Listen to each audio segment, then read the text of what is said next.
بسم الله الرحمن الرحيم.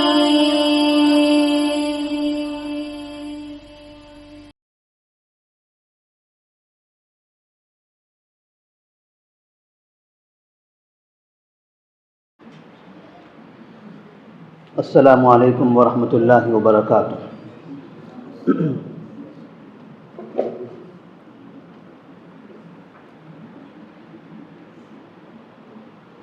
الحمد للہ رب العالمین والصلاة والسلام علی رسولہ الامین وعلی آلہ وصحبہ اجمعین ومن تبعہم بإحسان الی یوم الدین. اما بعد فاعوذ باللہ من الشیطان الرجیم. بسم اللہ الرحمن الرحیم.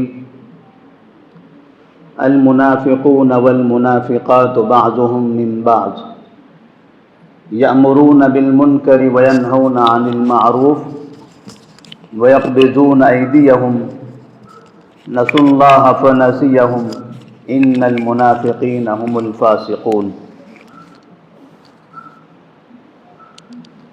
وعد الله المنافقين والمنافقات والكفار نار جهنم خالدين فيها هي حسبهم ولعنهم الله ولهم عذاب مقيم.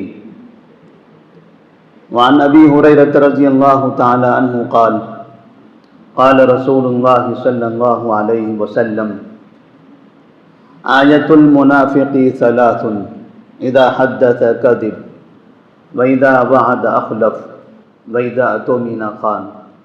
رواہ الامام البخاری فی صحیحہ. اپنی بات شروع کرنے سے پہلے میں وہ حضرات جو ہمارے بائیں اور دائیں دیواروں کے قریب میں بیٹھے ہیں ان سے انتہائی ادب کے ساتھ درخواست کرتا ہوں کہ اگر وہ نزدیک آ جائیں، سامنے آ جائے تو بہتر ہوگا. بہتر ہے کہ آپ قریب میں رہیں. کرسی والے بھی کرسی لے کر سامنے بیٹھ جائیں تو جتنا قریب ہوں گے ہمیں بولنے میں اچھا لگے گا. ایک طرف دائیں پھر ادھر بائیں، مکمل ہم کو 80 ڈگری گھومنا پڑے گا. ایک اہم موضوع ہے، انشاءاللہ اس سے آپ کو فائدہ ہوگا. اور موجودہ دور کے دنیا میں جو حالات ہیں ان حالات سے متعلق تھوڑی سی آپ کو اس میں واقفیت ہوگی. جب بھی منافقین کا تذکرہ آتا ہے تو ہمارے پاس وہ واقعات سنائے جاتے ہیں کہ نبی کریم صلی اللہ علیہ وسلم کا زمانہ تھا اور مدینہ منورہ میں کچھ منافقین ہوا کرتے تھے. ان منافقین کا ایک سردار ہوا کرتا تھا جس کا نام تھا عبداللہ بن ابی، جس کو رئیس المنافقین لکھا جاتا ہے. منافقین کی تاریخ صرف مدینہ کے اس شہر تک محدود ہو کر رہ گئی. اس کے بعد منافقین کا تذکرہ دنیا کی کسی دوسرے شہر میں، دوسرے علاقے میں یا نبی کے اس زمانے کے بعد کے زمانے میں کہیں پر نہیں ہوتا. دنیا میں الگ الگ فرقے ہیں، الگ الگ بدعات و خرافات ہیں، الگ الگ رسم و رواج ہیں، الگ الگ قومیں ہیں. ان کی تاریخ 1200، 1300، 1000 سال پرانے زمانے سے لے کر آج تک بتائی جاتی ہیں. لیکن منافقین کا جب بھی ذکر آتا ہے یہ بتایا جاتا ہے کہ مدینہ منورہ میں کچھ منافقین تھے.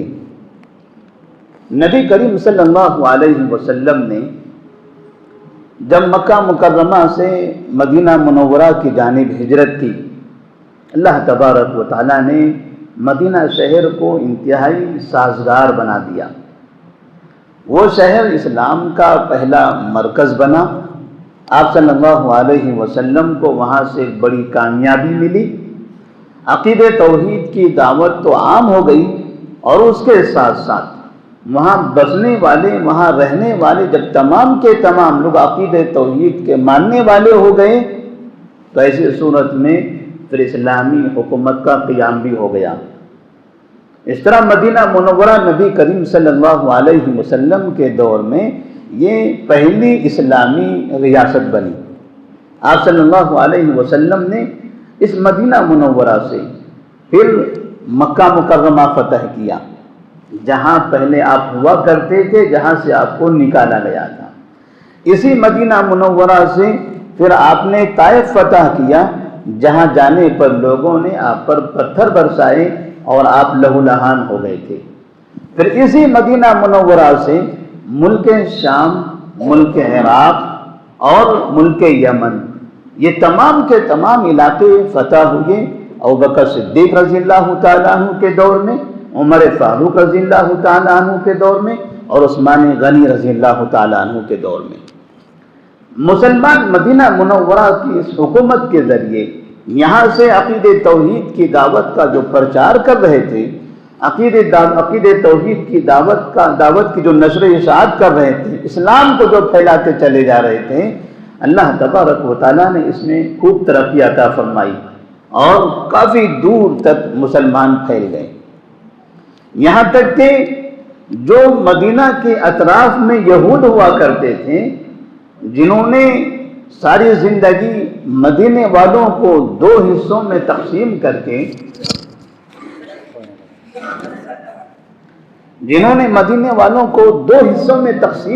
کے ہمیشہ لڑایا تھا، ایک قبیلہ اوس اور دوسرا قبیلہ خزرج۔ مدینہ کے اندر دو قبیلوں کی آبادی تھی نبی کریم صلی اللہ علیہ وسلم کے وہاں آنے سے پہلے۔ یہود ہمیشہ اوس اور خزرج ان دونوں قبائل کا غلط استعمال کرتے، ایک طرف اوس کو پیسہ دیتے، ہتھیار دیتے تاکہ وہ خزرج کو مارے، دوسری طرف اس خزرج کو بھی یہ پیسہ دیتے، انہیں بھی ہتھیار دیتے تاکہ وہ اوس کو مارے۔ یہ ایک دوسرے کو مارتے تھے، اوس خزرج کو تباہ کرتے، خزرج اوس کے گھروں کو برباد کرتے، مسمار کرتے، اور مسمار اور بربادی کے بعد جب تنگ ہو جاتے، معیشت کمزور ہو جاتی اور فقیر بن جاتے، پھر ان یہودیوں کے پاس جاتے کہ آپ ہماری مدد کیجیے۔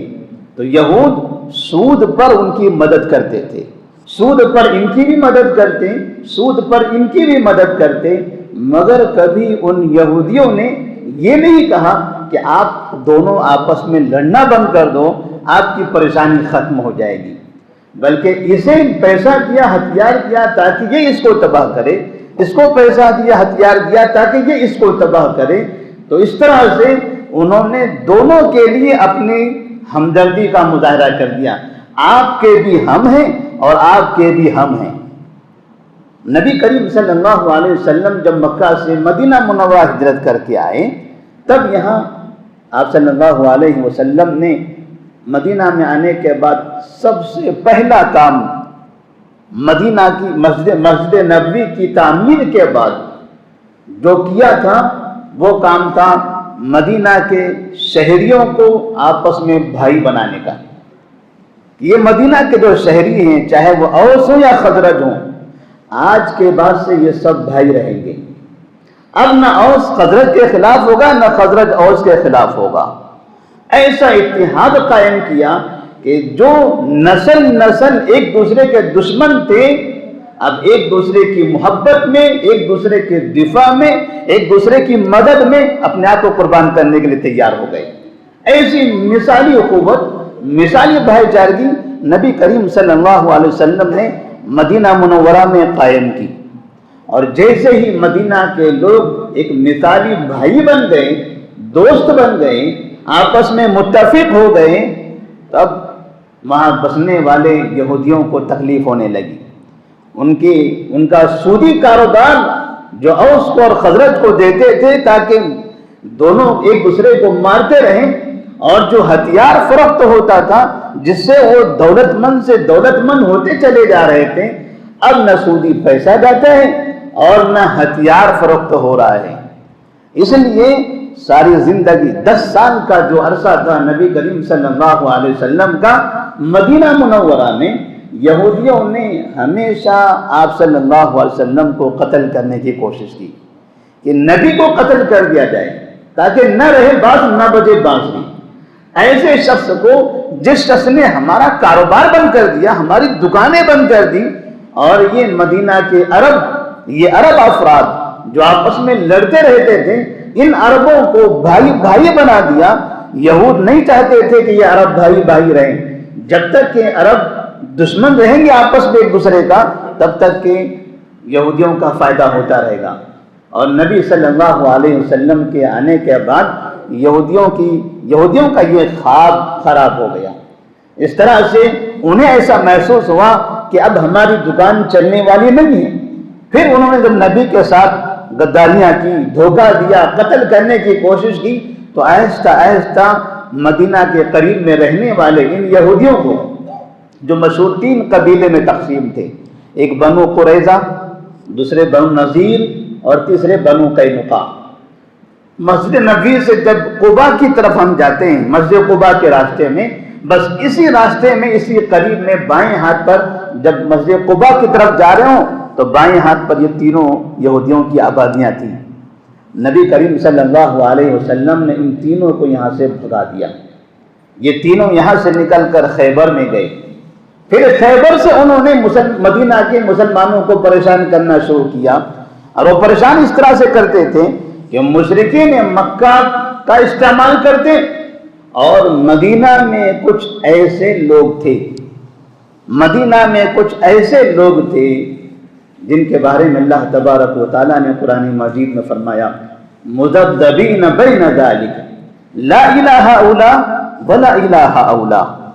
یہ کچھ ایسے افراد تھے جو نہ ادھر تھے نہ ادھر تھے، جو نہ ادھر تھے وہ نہ ادھر تھے، لیکن یہ ہمیشہ مدینہ کے مسلمانوں کے لیے نقصان دہ تھے، جو ہمیشہ مدینہ کے مسلمانوں کے لیے نقصان دہ تھے۔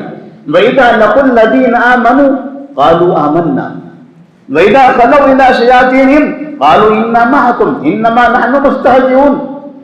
یہ افراد جب مدینہ میں نبی سے، صحابہ سے ملتے تھے تو کہتے تھے ہم ایمان والے ہیں، ہم آپ کی طرح مومن ہیں۔ وہ ان کے ساتھ نماز پڑھتے تھے، نبی کی امامت کے پیچھے، نبی امام بنے ہوئے، یہ نبی کے اقتداء میں نماز پڑھ رہے ہیں، نمازیں پڑھتے تھے، مسلمانوں کے درمیان روزہ رکھا کرتے تھے۔ اس طرح اسلام کے جو ظاہری شعائر ہیں، جس سے لوگوں کو دیکھ کر یہ لگے کہ ہاں یہ مسلمان ہیں، وہ تمام ظاہری علامتیں، ظاہری چیزیں وہ اپنایا کرتے تھے۔ وہ یہودی ان افراد کا استعمال کرتے، مشرکین مکہ کا استعمال کرتے، اور پھر نبی کریم صلی اللہ علیہ وسلم کو کسی طرح سے قتل کرنے کی کوشش کرتے۔ آخری دم تک، ہجرت کے 7ویں سال جب مدینہ میں نبی آئے، اس کے 7 سال مسلسل، 7ویں سال تک انہوں نے نبی کو قتل کرنے کی کوشش کی، 7ویں سال تک، لیکن آخر وہ ناکام ہو گئے، وہ ناکام ہوئے۔ اور وہ خیبر، جس علاقے میں جا کے سارے یہودی جمع ہوئے تھے، وہ خیبر بھی مدینے والوں نے فتح کر لیا۔ اس طرح سے مدینہ نے مشرکین کا جو شہر تھا، جہاں مشرکین آباد ہوا کرتے تھے، چاہے وہ مکہ ہو اور طائف ہو اور دیگر علاقے ہوں، وہ سب فتح ہوئے۔ جو یہود کے علاقے تھے وہ بھی فتح ہوئے۔ پھر آگے جا کر فارس اور روم کے جو علاقے تھے وہ بھی فتح ہونے لگے۔ تب یہاں یہودیوں کو پریشانی شروع ہو گئی، پریشانیاں شروع ہو گئی، اور انہوں نے دیکھا کہ اس طرح سے مسلمان ملک میں، دنیا میں بڑھتے ہی چلے جا رہے ہیں، جس ملک میں یہ داخل ہوتے ہیں وہ ملک فتح ہوتا چلا جاتا ہے۔ تو ایسی صورت میں پھر وہاں پر یہودیوں نے مسلمانوں کو برباد کرنے کی ایک دوسری پلاننگ بنائی، اور وہی پلاننگ ہے جو آج تک دنیا میں نظر آتی ہے۔ اسی کو کہتے ہیں منافقت۔ جب ہم منافق کا لفظ استعمال کرتے ہیں، آج اگر پوچھا جائے منافقین کہاں ہیں، تو کوئی بھی نہیں جواب دے گا کہ فلاں منافق ہے، فلاں منافق ہے۔ منافق کسی تنظیم کا نام نہیں ہے، منافق کسی جماعت کا نام نہیں ہے، کسی جمعیت کا نام نہیں ہے، کسی شخص کا نام نہیں ہے کہ وہ پہچان سکو، وہ کہہ رہا ہو اپنے آپ کو کہ میں منافق ہوں۔ ایسی کوئی تنظیم نہیں ہے دنیا کے اندر جو منافق کے نام سے ہو۔ نبی کریم صلی اللہ علیہ وسلم نے کہا اگر آپ منافق کو پہچاننا چاہتے ہو میرے دور میں یا آئندہ 2023 میں قیامت تک جب بھی آپ منافق کو پہچاننا چاہتے ہو تو میں آپ کو نام کے ساتھ نہیں اس کی علامتوں کے ساتھ بتا دیتا ہوں. وہ علامتیں دیکھ لو اور پہچان لو کہ کون منافق ہیں. آیت المنافق ثلاث اذا حدث كذب واذا وعد اخلف واذا اؤتمن خان. منافق کی 3 بڑی نشانیاں، کئی نشانیاں ہیں، ان میں سے مشہور اور بڑی نشانیاں 3 ہیں. سب سے پہلی نشانی ہے جب بات کرے تو جھوٹ بولے.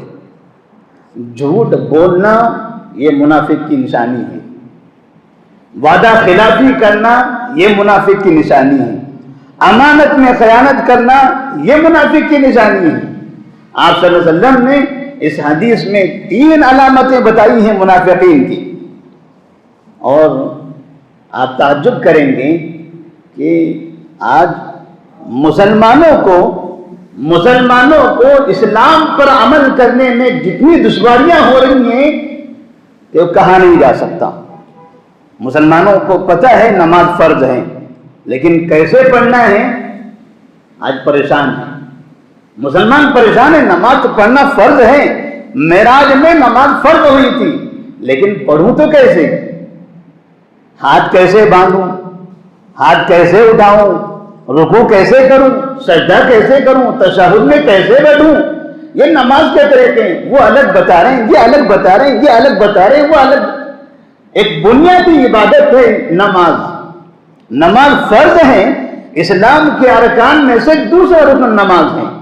لیکن آج تک بھی 1500 سال ہو گئے یہ نماز کے فرض ہونے کو. 1500 سال ہو گئے، آج تک بھی مسلمان نماز کے بارے میں شبہ میں موجود ہیں. 1500 سال میں کتنے علماء نہیں آئے ہوں گے، کتنے مدارس، کتنی مسجدیں، کتنے دعات، کتنی دین کی خدمت کرنے والے نہیں گزرے ہوں گے. ہم دیکھتے ہیں ایک زمانہ گزرتا ہے، 10-20 سال 50 سال کے بعد دنیا کی حالتیں تبدیل ہوتی ہیں. کچھ زمانہ پہلے ہم سنتے تھے کہ انسان چاند پہ جانے والا ہے، چاند پہ جانے والا ہے. پہلے جانوروں کو انہوں نے بھیجا، چند دنوں کے بعد دیکھیں انسان بھی جا کے آ گیا. یہ ترقی کرتے چلے جا رہے ہیں، نئی نئی تحقیقیں ہو رہی اور ایک درست جگہ پر پہنچ رہے ہیں. لیکن مسلمان 1500 سال سے آج تک بھی یہ فیصلہ نہیں کر سکے کہ نماز کا صحیح طریقہ کیا ہے، وضو کا صحیح طریقہ کیا ہے. وضو تو چھوٹا سا معمولی سا کام ہے، ہاتھ دھونے سے لے کر پیر دھونے تک، جس میں چند اعمال ہوتے ہیں، صرف دھونے کا کام ہوتا ہے. اس میں بھی یہ فنا بھی کام کرنا ہے کہ یہ کام بھی نہیں کرنا ہے. اس میں بھی لوگوں کے مسائل ہیں. وضو کے طریقے میں مسائل، نماز کے طریقے میں اختلاف، حج کے طریقے میں اختلاف، رمضان میں روزہ رکھنا ہے، نیت کیسی کرنی ہے، اس میں بھی الگ الگ علماء کی باتیں ہیں. نماز میں کھڑا ہونا ہے، کھڑے ہونے کے بعد کیا بولنا ہے کہ نہیں بولنا ہے، نیت کیسی کرنی ہے. آج بھی 1500 سال کے بعد علماء الگ الگ چیزیں بتاتے چلے جا رہے ہیں. آخر وجہ کیا ہے؟ وجہ کیا ہے کہ اتنا علم ہو گیا، اتنی کتابیں ہو گئی، اتنے علماء پیدا ہو گئے، اتنی محنتیں ہو رہی ہیں، اتنے اخلاص کے لوگ نظر آتے ہیں، اتنے تہجد گزار دکھائی دیتے ہیں، مساجد کی کثرت ہے، مدارس بڑھتے ہی چلے جا رہے ہیں. مسلمانوں کی بے انتہا دولت یہ مسجدوں اور مدرسوں پہ صرف ہو رہی ہے. مسلمانوں کی بے انتہا دولت یہ مساجد مدارس پر صرف ہوتی چلی جا رہی ہے.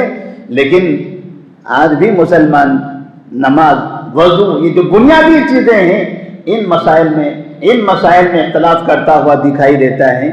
یہ حدیث کیسی ہے، وہ حدیث کیسی ہے، یہ صحیح ہے نہیں صحیح ہے، یہ ضعیف ہے یا موضوع ہے. نبی کی بات ہے، بھلا اس میں صحیح اور ضعیف اور موضوع کا کیا مسئلہ ہے؟ کیا نبی کی بات بھی موضوع من گھڑت ہو سکتی ہے؟ کیا نبی کی بات کے بارے میں ہمیں معلوم کرنا پڑے کہ یہ بات صحیح ہے نہیں صحیح ہے؟ آخر کیوں یہ معلوم کرنا پڑ رہا ہے؟ کیونکہ منافقین نے یہ 1400 سالہ تاریخ میں ہمیشہ ہماری عبادتوں میں ایسی باتیں داخل کرنا شروع کر دی، اچھی شکل و صورت کے ساتھ، اچھی زبان کے ساتھ، مسلمانوں کے درمیان میں اچھے ناموں کے ساتھ داخل ہو کر اتنی انہوں نے من گھڑت اتنی باتیں داخل کر دی ہیں کہ اتنا پھیلا دیا ہے، اتنا جھوٹ بولا ہے، اتنا جھوٹ بولا ہے کہ آج بولتے ہیں نا کہ جھوٹ اتنا بولو کہ سچ ہو جائے۔ مارکیٹ میں تو اب لوگ ہوشیار ہونے لگے ہیں، لیکن دینی معاملات میں ابھی تک جھوٹ اتنا بولا جا رہا ہے، اتنا بولا جا رہا ہے کہ وہ حقیقت میں سچ ہوتا ہی دکھا دیتا ہے۔ حقیقت میں لوگ اسی راستے پر جاتے ہوئے دکھائی دیتے ہیں۔ نبی کریم صلی اللہ علیہ وسلم نے ایک سیدھا سادہ صاف دین ہم کو عطا فرمایا تھا، لیکن مسلمانوں کی جو قوت تھی، مسلمانوں کی جو خدمات تھی، اسلام کی جو نشر و اشاعت تھی، جیسے یہ بڑھنے لگی تو پھر یہود نے سوچا کہ اسلام اور مسلمانوں کو کیسے برباد کیا جائے۔ برباد کرنے کا سب سے بہترین راستہ ان کو ملا جھوٹ۔ سب سے بڑا راستہ، بڑا ہتھیار ان کے پاس تھا جھوٹ۔ اتنا جھوٹ پھیلاؤ، اتنا جھوٹ پھیلاؤ، اتنا جھوٹ پھیلاؤ کہ بڑے سے بڑے عالم کتابیں پڑھ کر کے پاگل ہو جائیں، سمجھ میں نہ آئے کہ اس میں صحیح کیا ہے، ضعیف اور موضوع من گھڑت کیا ہے۔ اس لیے آپ دیکھ رہے ہیں کہ ہمارے پاس ایسی کئی کتابیں موجود ہیں جن میں صرف اور صرف من گھڑت واقعات لکھے ہوئے ہیں، من گھڑت حدیثیں لکھی ہوئی ہیں۔ اور یہ آج 2023 کے زمانے میں، 20 کے زمانے میں نہیں، یہ نبی کریم صلی اللہ علیہ وسلم کے انتقال کے بعد صحابہ رضی اللہ تعالیٰ عنہ کا جب زمانہ گزر گیا، تابعین کا دور آیا، جب تیسری چوتھی نسل آئی نبی کے بعد، وہیں سے یہ کام شروع ہو گیا تھا، وہیں سے یہ کام شروع ہو گیا۔ لوگوں نے جھوٹ بولنا شروع کر دیا، پیسوں کے لیے جھوٹ، سیاست کے لیے جھوٹ، شہرت کے لیے جھوٹ، خاندانی عصبیت کے لیے جھوٹ، الگ الگ مقاصد کے تحت جھوٹ بولے گئے۔ اور ایسے ایسے جھوٹ بولا گیا، جیسے کہ مثال کے طور پر ایک مشہور واقعہ ہے، تقریباً سب جانتے ہوں گے، آدم علیہ السلام کے بارے میں، کہ آدم علیہ السلام سے کہا گیا تھا کہ یہ درخت ہے، اس درخت کا پھل نہ کھانا، لا تقربا هذه الشجرة فتكونا من الظالمين، جنت میں یہ درخت ہے، اس کا پھل نہ کھانا۔ انہوں نے کھا لیا، انہوں نے اس درخت کا پھل کھا لیا۔ اللہ تبارک و تعالیٰ نے پھر انہیں دنیا میں بھیج دیا۔ انہوں نے اپنی اس غلطی کا اعتراف کرتے ہوئے اللہ تعالیٰ سے دعا فرمائی، ربنا ظلمنا انفسنا وان لم تغفر لنا وترحمنا لنکونن من الخاسرین، اے ہمارا رب، ہم نے اپنے آپ پر ظلم کیا ہے، ہم نے غلط کیا، ہمیں منع کیا گیا تھا، ہم نے نافرمانی کی، ہم نے غلطی کر دی، یہ ہم سے غلطی ہو گئی ہے۔ وَإِن لَمْ تَغْفِرْ لَنَا وَتَرْحَمْنَا لَنَكُونَنَّ مِنَ الْخَاسِرِينَ، اگر تو ہمیں معاف نہیں کرے گا اور ہم پر اپنی رحمتیں نازل نہیں کرے گا، رحم نہیں کرے گا، تو ہم برباد ہو جائیں گے۔ تو اللہ تبارک و تعالیٰ نے انہیں معاف بھی کر دیا اور ان پر رحم بھی کیا، اپنی رحمتیں بھی نازل کر دی، اور دنیا میں سب سے پہلا نبی ان کو بنا دیا۔ یہ واقعہ مشہور ہے۔ اس واقعے میں آپ دیکھیں گے، آپ یہ واقعہ سنتے ہوں گے کہ آدم علیہ السلام نے جب غلطی کی تو انہوں نے اللہ تبارک و تعالیٰ سے معافی مانگی۔ معافی کیسے مانگی؟ کہتے ہیں کہ عرش کے ستون پر لکھا تھا لا الہ الا اللہ محمد رسول اللہ، عرش کے ستون پر لکھا تھا لا الہ الا اللہ محمد رسول اللہ۔ تو آدم علیہ السلام نے دیکھا اللہ کے نام کے ساتھ محمد کا نام ہے، تو آدم علیہ السلام نے محمد کا وسیلہ لے کر اللہ تبارک و تعالیٰ سے دعا کی، تو اللہ تبارک و تعالیٰ نے آدم علیہ السلام کو معاف کر دیا۔ یہ واقعہ سنا ہے ہم نے؟ جو لوگ بتاتے ہیں کہ نبی کا وسیلہ چاہیے، وہ یہ واقعہ بتاتے ہیں نہیں بتاتے ہیں۔ یہ واقعہ تقریباً مشہور ہے، تقریباً یہ واقعہ مشہور ہے، لیکن آپ کو پتہ ہے یہ واقعہ انتہائی جھوٹا واقعہ ہے۔ ابھی تک کے علماء کرام خطبوں میں، ممبروں پر کھڑے ہو کر، جلسوں میں، کانفرنسوں میں، قرآن کی تفاسیر میں، قرآن کی تفسیر میں آدم علیہ السلام کا جہاں واقعہ موجود ہے، وہ تفسیر میں الگ الگ کتابوں میں وسیلے کے نام پر بڑی بڑی کتابیں پرنٹ کی جا رہی ہیں، اور ان سب میں یہ واقعہ لکھا جا رہا ہے، اتنا لکھا جا رہا ہے کہ اگر کوئی اس واقعے کے بارے میں کہتا ہے یہ غلط ہے تو سب کے سب اس سے ناراض ہوتے ہیں، اسے گالیاں دینے لگتے ہیں، اسے جھوٹا بولنے لگتے ہیں. آپ کیسے غلط کہہ رہے ہو اس کو؟ یہ بڑے علماء، یہ اتنی بڑی تعداد، یہ اتنی بڑی کتابیں، یہ اتنی تفسیریں، یہ فلاں، ان سب کا حوالہ دیا جاتا ہے، وہ بڑے حضرت فلاں حضرت، یہ سب نے واقعہ سنایا ہے، اور آپ کہتے ہیں یہ غلط ہے. کیسے غلط ہوا؟ جھوٹ اتنا بولا گیا کہ آخر لوگوں کو صحیح اور غلط میں تمیز کرنا مشکل ہو گیا. اور یہ واقعہ غلط واقعہ ہے، جھوٹا واقعہ ہے، ایسا نہیں ہوا تھا. آدم علیہ السلام نے اللہ تبارک و تعالیٰ سے یہ دعا کی تھی، ربنا ظلمنا انفسنا وان لم تغفر لنا. وہاں عرش کے ستون پر کوئی ایسا نام لکھا نہیں تھا، اور نہ آدم علیہ السلام نے نبی کے وسیلے سے دعا مانگی تھی. یہ ایک مثال ہے، ایسی ہزاروں مثالیں موجود ہیں ہمارے پاس. نبی صلی اللہ علیہ وسلم نے فرمایا آیۃ المنافق ثلاث اذا حدث کذب، کہ جب بات کرے تو جھوٹ بولے. اب آپ غور کریں کہ ہماری کتابوں میں علامہ البانی رحمہ اللہ کے بارے میں شاید آپ نے سنا ہوگا، سلسلۃ الاحادیث الصحیحہ اور سلسلۃ الاحادیث الضعیفہ، انہوں نے سلسلہ بنایا ہوا ہے. صحیح حدیثوں کو ایک طرف کر دیا، ضعیف اور موضوع حدیثوں کو ایک طرف کر دیا. بھلا یہ ضعیف اور موضوع حدیث آئی کہاں سے؟ یہ جو منافقین تھے، جھوٹ بولنے والے، یہ ان لوگوں کے کارنامے ہیں. ان جھوٹے لوگوں کی وجہ سے، ان منافقین کی وجہ سے اسلام مشکوک ہو گیا. وضو کرتے ہیں وہاں ہمیں پریشانیاں ہوتی ہیں، نماز کے مسائل کے بارے میں پریشانیاں ہو رہی ہیں، حتیٰ کہ ہمارے عقیدے کے بارے میں کھلواڑ کیا گیا، کھانے پینے کے مسائل کے بارے میں کھلواڑ کیا گیا. جھوٹ اتنا پھیلایا گیا کہ مسلمانوں کی زندگی کا کوئی ایسا میدان نہیں ہے جہاں جھوٹ نہ بولا گیا. ایک واقعہ ہے، ایک محدث نے ایک ایسے شخص کو، جو شخص ایک سامان بیچ رہا تھا اور اس کی دکان سے سامان خریدنے کے لیے کوئی نہیں آ رہا تھا. اس نے دیکھا لوگ ادھر ادھر خرید رہے ہیں، میرے پاس کوئی نہیں آ رہا ہے. تو اس کے سامنے بینگن تھے، بینگن بیچ رہا تھا وہ شخص. تو جب دیکھا کہ لوگ میرے پاس سے نہیں خرید رہے ہیں، تو اس شخص نے عن فلان عن فلان عن فلان قال رسول اللہ صلی اللہ علیہ وسلم من اکل الباذنجان دخل الجنہ، ایک سند بیان کر دی اور کہا کہ جو نبی نے فرمایا جو بینگن کھائے گا وہ جنت میں جائے گا. اب لوگوں کو علم حاصل کرنا تھا. آج بھی جیسے ہم علم کے شوقین ہیں، ہم چاہتے ہیں ہمیں دین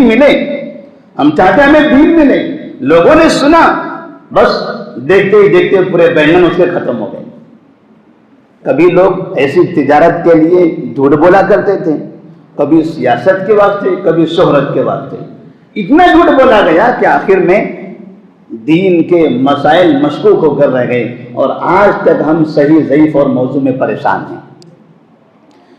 تو یہ جو مدینے کا ماحول تھا، نبی کریم صلی اللہ علیہ وسلم نے ایک خالص دین سب کو دیا، سب کا طریقہ ایک تھا، کہیں کوئی بدعت نہیں تھی، کہیں کوئی رسم و رواج نہیں تھا.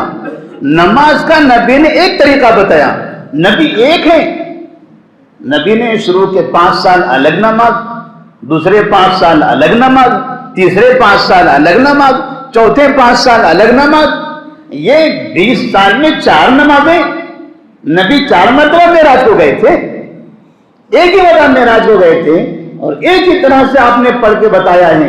ابوبکر صدیق رضی اللہ تعالیٰ عنہ جب آپ غار حرا سے تشریف لائے، اس وقت سے لے کر جب آپ سن 11 ہجری میں ربیع الاول کی 12 تاریخ کو اپنے گھر میں وفات پاتے، تب تک کہ وہ ساتھ میں تھے. ابوبکر صدیق رضی اللہ تعالیٰ عنہ تب تک کہ وہ ساتھ میں رہے. ابوبکر صدیق کے پاس ایک ہی طریقے کی نماز تھی. اگر 4 طریقے کے ہوتے تو انہیں چاروں طریقے معلوم ہوتے. عمر فاروق کو 4 طریقے معلوم ہوتے، داماد عثمان غنی رضی اللہ تعالیٰ عنہ کو 4 طریقے معلوم ہوتے، علی بن ابی طالب رضی اللہ تعالیٰ عنہ جو نبی کے داماد انہیں 4 طریقے معلوم ہوتے، کیونکہ یہ بھی شروع سے لے کر آخر تک نبی کے ساتھ رہے۔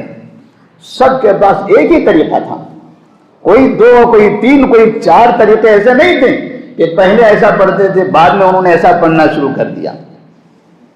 سارے مکمل صاف شفاف دین تھا، اور اس اچھے دین کے ساتھ اور عقید توحید کے ساتھ، یہ اخوت اور بھائی چارگی کے ساتھ مسلمان پھیلتے چلے جا رہے تھے، کیونکہ عقیدہ مضبوط تھا، عبادتوں میں متفق تھے، بدعت و خرافات ان کے درمیان نہیں تھی، اس لیے تمام مسلمان بھائی بھائی تھے، تمام مسلمان بھائی بھائی تھے، المسلم اخو المسلم، یہی مسئلہ تھا کہ سب مسلمان وہاں پر بھائی بھائی تھے، کیونکہ مسلمانوں کے عقائد میں کوئی تبدیلی نہیں، کوئی فرق نہیں تھا۔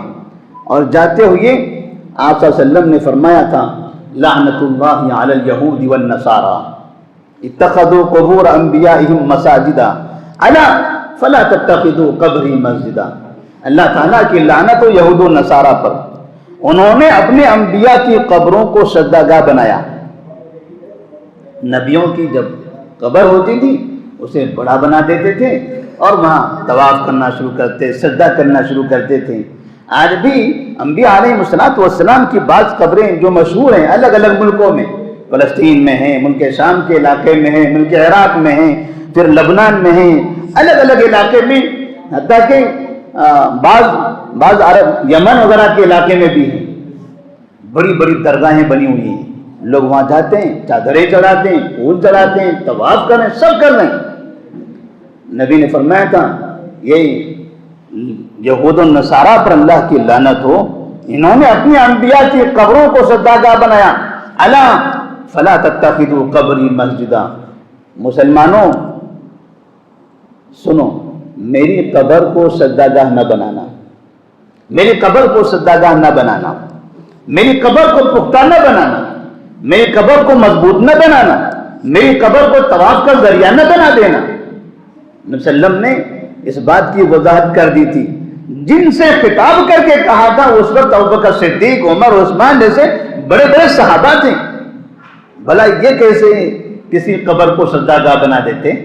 وہ تو نہیں بنانے والے تھے۔ نبی صلی اللہ علیہ وسلم جانتے تھے کہ جس طرح سے پہلے کے زمانے میں نسل در نسل کے بعد لوگوں میں تبدیلیاں آئی، ایسے میری امت میں بھی یہ تبدیلی آئے گی، اور ایک زمانہ آئے گا کہ بعد میں لوگ میری قبر کے طواف کرنے لگیں گے، میری قبر کو سجدہ گاہ بنا دیں گے۔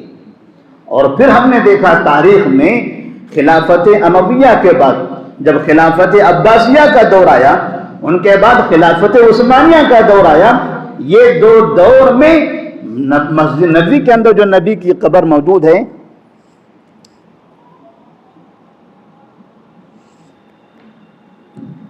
جی مسجد نبوی کے اندر جو نبی کی قبر موجود ہے، باقاعدہ اس کو بڑا بنایا گیا، اس کے اطراف میں بڑی بڑی دیواریں بنائی گئی، اور پھر اس کے اوپر گنبد تعمیر کیے گئے۔ اور اس زمانے میں الگ دنیا کے الگ الگ خطوں سے مسلمان جاتے تھے، طواف کرتے تھے، چکر لگاتے تھے، دعائیں کرتے تھے، مانگتے تھے، دھاگے باندھتے تھے، چوڑیاں لگاتی تھیں عورتیں۔ اللہ تبارک و تعالیٰ نے محمد بن عبد الوہاب رحمہ اللہ کو بھیجا، اور یہ آل سعود کے جو سب سے بڑے شخص ذمہ دار تھے، جن کا نام تھا محمد بن سعود رحمہ اللہ، ان دونوں نے مل کر، محمد بن عبد الوہاب رحمہ اللہ اور محمد بن سعود رحمہ اللہ نے مل کر، ان دونوں نے پھر آہستہ آہستہ پورے جزیرہ عرب کو شرک سے پاک کر دیا، اور نبی کی قبر کے پاس جو مسلمان سجدے کیا کرتے تھے، جہاں شرک ہوا کرتا تھا، انہوں نے ان سب کا صفایا کر دیا۔ اب لوگ پھر چاہتے ہیں کہ ان کے پاس سے حکومت چلی جائے، کوئی چاہتا ہے کہ ہم حاکم بنے، کوئی چاہتا ہے فلاں ملک ان کے اوپر قبضہ کر لیں، کوئی چاہتا ہے فلاں قبضہ کر لیں، تاکہ پھر سے وہی رنگ دنیا چلتی رہ جائے، ناچ گانے ہوں، قوالیاں ہیں، جھنڈے لگائے جائیں، اور لوگ وہاں پر قبر کے اطراف میں رقص کرتے رہیں۔ لوگوں کی یہ خواہش ہے، لیکن انشاءاللہ اللہ تبارک و تعالیٰ اس میں انہیں کامیاب نہیں کرے گا۔ اللہ سے دعا کریں اللہ تبارک و تعالیٰ آل سعود کو اور آل شیخ کو، جو دو خاندان ہے، ایک حکمران خاندان ہے، علماء کا خاندان، ان کو عقیدہ توحید پر باقی رکھے، امن اور امن اس ملک میں امن قائم فرمائے، اور ہر طرح کے شر سے، ہر طرح کی برائیوں سے اس ملک کو محفوظ رکھیں، مکہ اور مدینہ شر پسندوں کے ہاتھوں سے محفوظ رہیں۔ تو اس طرح سے جب یہ نبی نے منع کر دیا، بتا دیا کہ یہ شرک نہیں ہونا چاہیے، شرک کی شروعات چونکہ قبروں سے ہوئی تھی، دنیا میں شرک کی شروعات بھی قبروں سے ہوئی، اس لیے آپ نے لعنت کر کے سابقہ قوموں پر اپنی قوم کو بتا دیا کہ جو قوم انبیاء کی قبروں کو سجدہ گاہ بناتی ہے وہ ملعون ہے، وہ ملعون ہے۔ لہذا اب اگر کوئی نبی کی قبر کو یا نبی کے علاوہ کسی اور کی قبر کو بنائے گا تو بھلا وہ کیوں ملعون نہیں ہو سکتا؟ نبی صلی اللہ علیہ وسلم نے شرک کا راستہ بھی یہاں سے بند کر دیا، دین صاف شفاف دیا، شرک کا راستہ بند کر دیا، اور سیاسی اعتبار سے مسلمانوں کو ایک خلیفہ کے ساتھ متحد کر دیا، تمام مسلمانوں کو بھائی بھائی بنا دیا اور اس دنیا سے چلے گئے۔ اب مسئلہ آتا ہے خلافت عثمانیہ کے دور کا۔ نبی کریم صلی اللہ علیہ وسلم کے بعد ابوبکر صدیق رضی اللہ تعالیٰ عنہ آئے، تقریباً 2.5 سال انہوں نے خلافت سنبھالی۔ پھر عمر فاروق رضی اللہ تعالیٰ عنہ آئے، تقریباً 10 سال انہوں نے خلافت سنبھالی۔ پھر عثمان غنی رضی اللہ تعالیٰ عنہ آئے، 12 سال انہوں نے خلافت سنبھالی۔ عثمان غنی داماد رسول ذو النورین صلی اللہ علیہ وسلم، ان کا جو زمانہ تھا مسلمانوں کے لیے بڑا سنہرا دور، مسلمان خوشحال ہو گئے، مسلمانوں کے پاس بہت دولت آ گئی، مسلمان اسلامی حکومت بہت دور تک پھیل گئی، مسلمانوں کے بعد بہترین فوج بنی، بہترین علماء تیار ہوئے، اور وہاں اسلام کی نشر و اشاعت بہت تیزی سے بڑھنے لگی۔ تو وہاں پر ایک ایسا شخص داخل ہو جاتا ہے جس شخص کے داخل ہونے سے آج تک مسلمان پریشان ہیں، اور وہ ایک یہودی تھا۔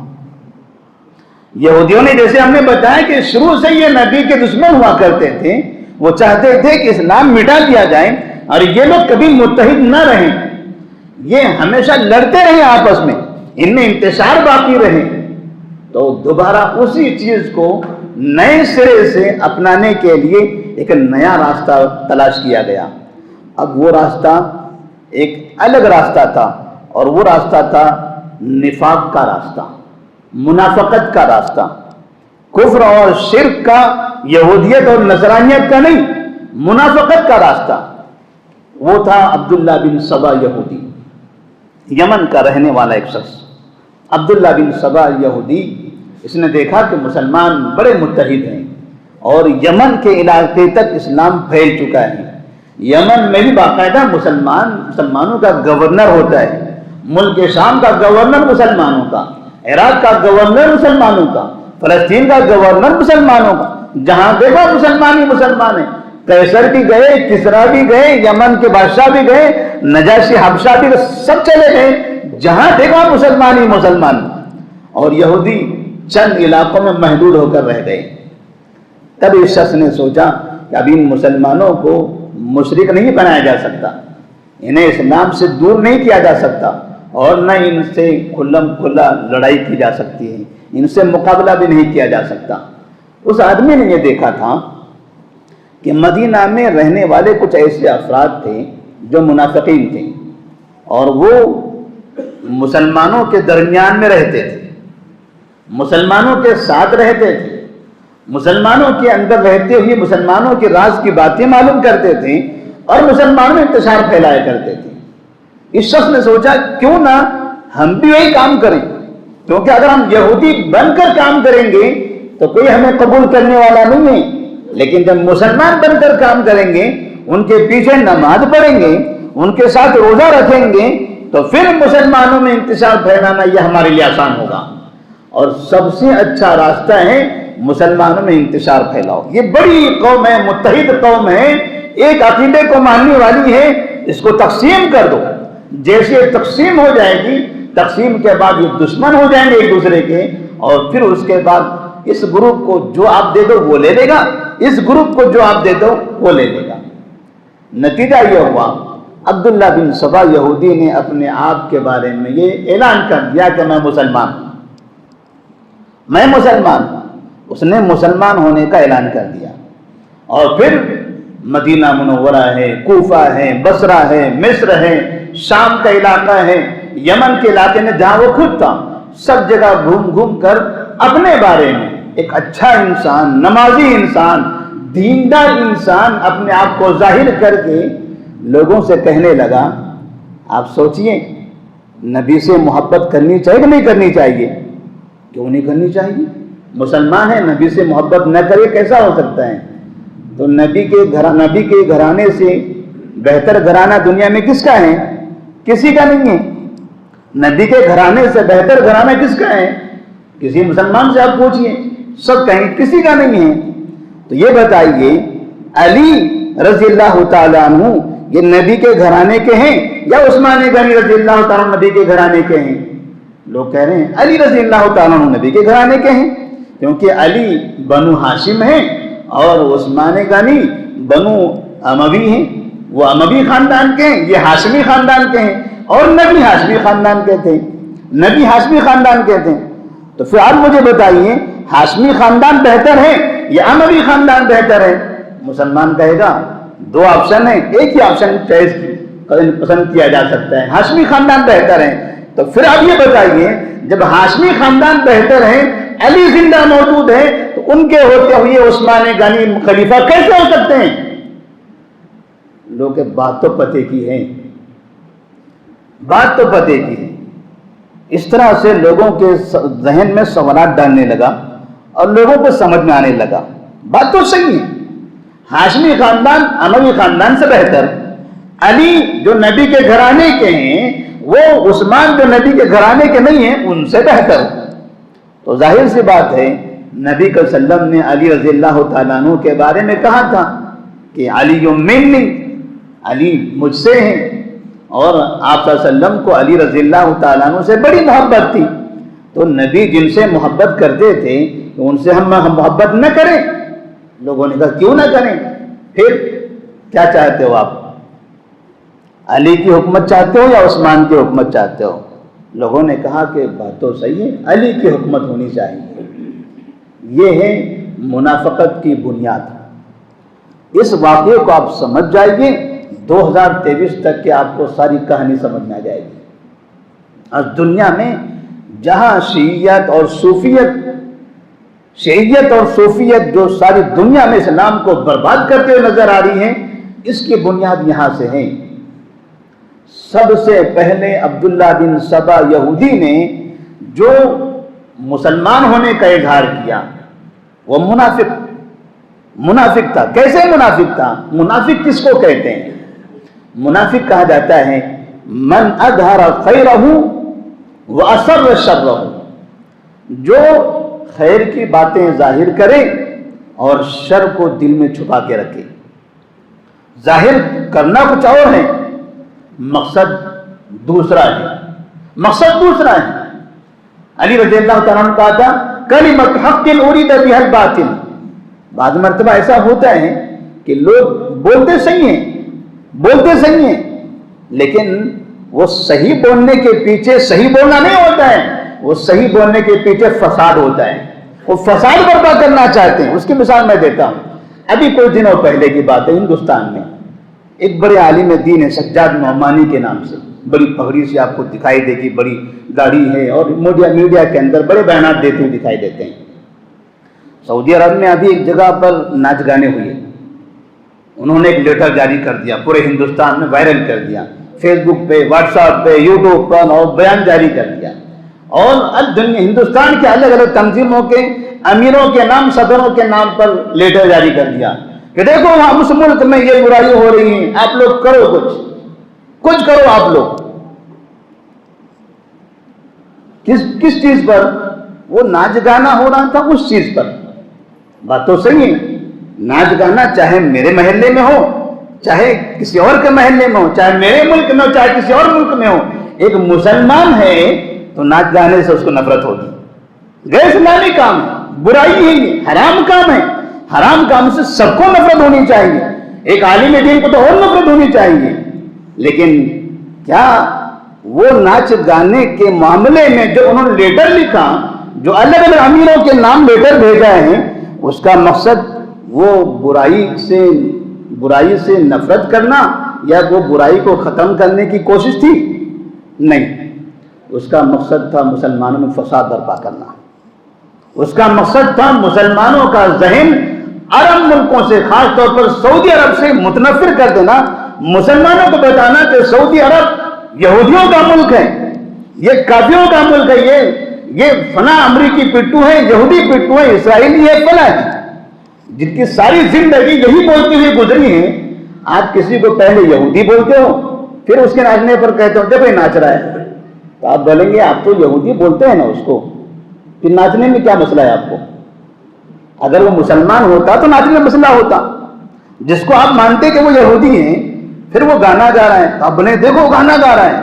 بھائی وہ تو یہودی ہے آپ کی نظر میں، پھر اس گانے میں آپ کو کیا پریشانی ہے؟ یہودی سب کام کرے گا. اس کو کہتے ہیں کلمۃ حق ارید بہا الباطل. بات بظاہر اچھی بولنے کی کوشش کی جاتی ہے، لیکن اس کے پیچھے ایک فساد اور شر چھپا ہوتا ہے. وہ گندی ذہنیت ہوتی ہے جس کا مقصد کچھ اور ہوتا ہے. ورنہ اس طرح کے ناچ گانے ان کے اپنے گھرانے میں، ابھی قریب کی بات ہے، میرے خیال سے ایک ہفتہ پہلے کی بات ہے، جس جامعہ میں وہ بڑے استاد ہیں، اسی جامعہ میں ایک خاتون شاعر، ایک لیڈیز جو شاعرانہ کلام کرتی. اور آپ نے جانتے ہیں کہ جب شعر و شاعری کی جو محفلیں ہوتی ہیں، اشعار کیسے کیسے بولے جاتے ہیں. ایک عورت اپنے لباس میں پورے اسی مدرسے کے، جہاں مدرسے کے یہ استاد ہیں، پورے طلبہ وہاں بیٹھے ہوئے ہیں چاروں طرف سے سینکڑوں کی تعداد میں، اکیلی خاتون بیچ میں کھڑی ہیں اور اس کی اشعار پڑھ رہی ہیں، اور یہ سب بہترین ان کے طلبہ ٹوپیاں لگائے مزے لے رہے ہیں. لیکن اب اس معاملے پر ان کا کوئی لیٹر نہیں آیا، کوئی ایسا لیٹر انہوں نے جاری نہیں کیا.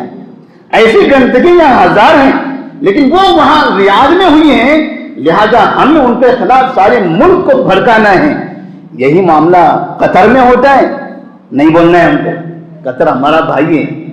یہ ناچ گانے شراب نوشیاں ترکیہ میں ہوتی ہیں، نہیں بولنا ہے ہم کو. ترکی ہمارے محبوب ہیں، ترکی جو کرے وہ ہمارا ہے. ترکیہ کا خلیفہ ہے، وہ ہمارا امیر المومنین ہے، اس کے بارے میں کچھ نہیں بولنا ہے. بولنا خالی ایک ہی ملک کے بارے میں. یہی مدعا ہے. عبداللہ بن سبا یہودی کا جو فتنہ تھا، وہ فتنہ یہ 2023 میں بھی دہرایا جا رہا ہے. وہ ایک یہودی نے کیا تھا، وہی آج اسی شکل کے مسلمانوں کی شکلوں میں آ کر لوگ کر رہے ہیں، علماء کی شکلوں میں لوگ آ کر کر رہے ہیں. لوگ سمجھتے ہیں کہ یہ تو غلط، برائی پر بول رہا ہے. کیا غلط ہے؟ برائی پر بول نہیں رہے. وہ اس برائی کے پیچھے یہ بڑا فتنہ پھیلانا چاہتے ہیں، ایک شر پھیلانا چاہتے ہیں. اس شخص نے کہا لوگوں سے کہ اب بتاؤ علی بہتر ہے عثمان بہتر؟ لوگوں نے کہا ظاہر سے بات ہے علی بہتر ہیں. پھر علی کے ہوتے ہوئے عثمان کی خلافت کیوں؟ بات تو تھوڑی سی نظر آ رہی ہے، لیکن بات بہت گہری تھی.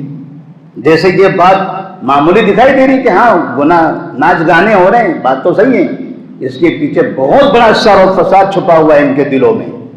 ایسے ہی جیسے جیسے یہ بات پھیلتی چلی گئی، 1 سے 2، 2 سے 3، مصر میں گئے، وہاں کے لوگوں کو جمع کیا، ان کا ذہن بنایا علی بہتر. آل بیت سے محبت ہے؟ ہاں کیوں نہیں. تو آل بیت میں علی ہے یا عثمان ہے؟ علی ہے. پھر آل بیت سے محبت کرتے ہو تو اپنی محبت کا ثبوت دو. آپ آل بیت سے محبت کرتے ہو، آل بیت میں علی ہے، لہذا آل بیت سے محبت کا ثبوت دو. آل بیت سے محبت کا دم بھرتے ہوئے آل بیت سے محبت کا ثبوت پیش کرنے کے لیے باقاعدہ ایسا ماحول بنایا گیا. مصر سے کچھ افراد، عراق سے کچھ افراد، اور کوفہ سے کچھ افراد، بصرہ سے کچھ افراد مدینہ منورہ میں داخل ہوتے ہیں، پورے مدینہ شہر کا محاصرہ کرتے ہیں.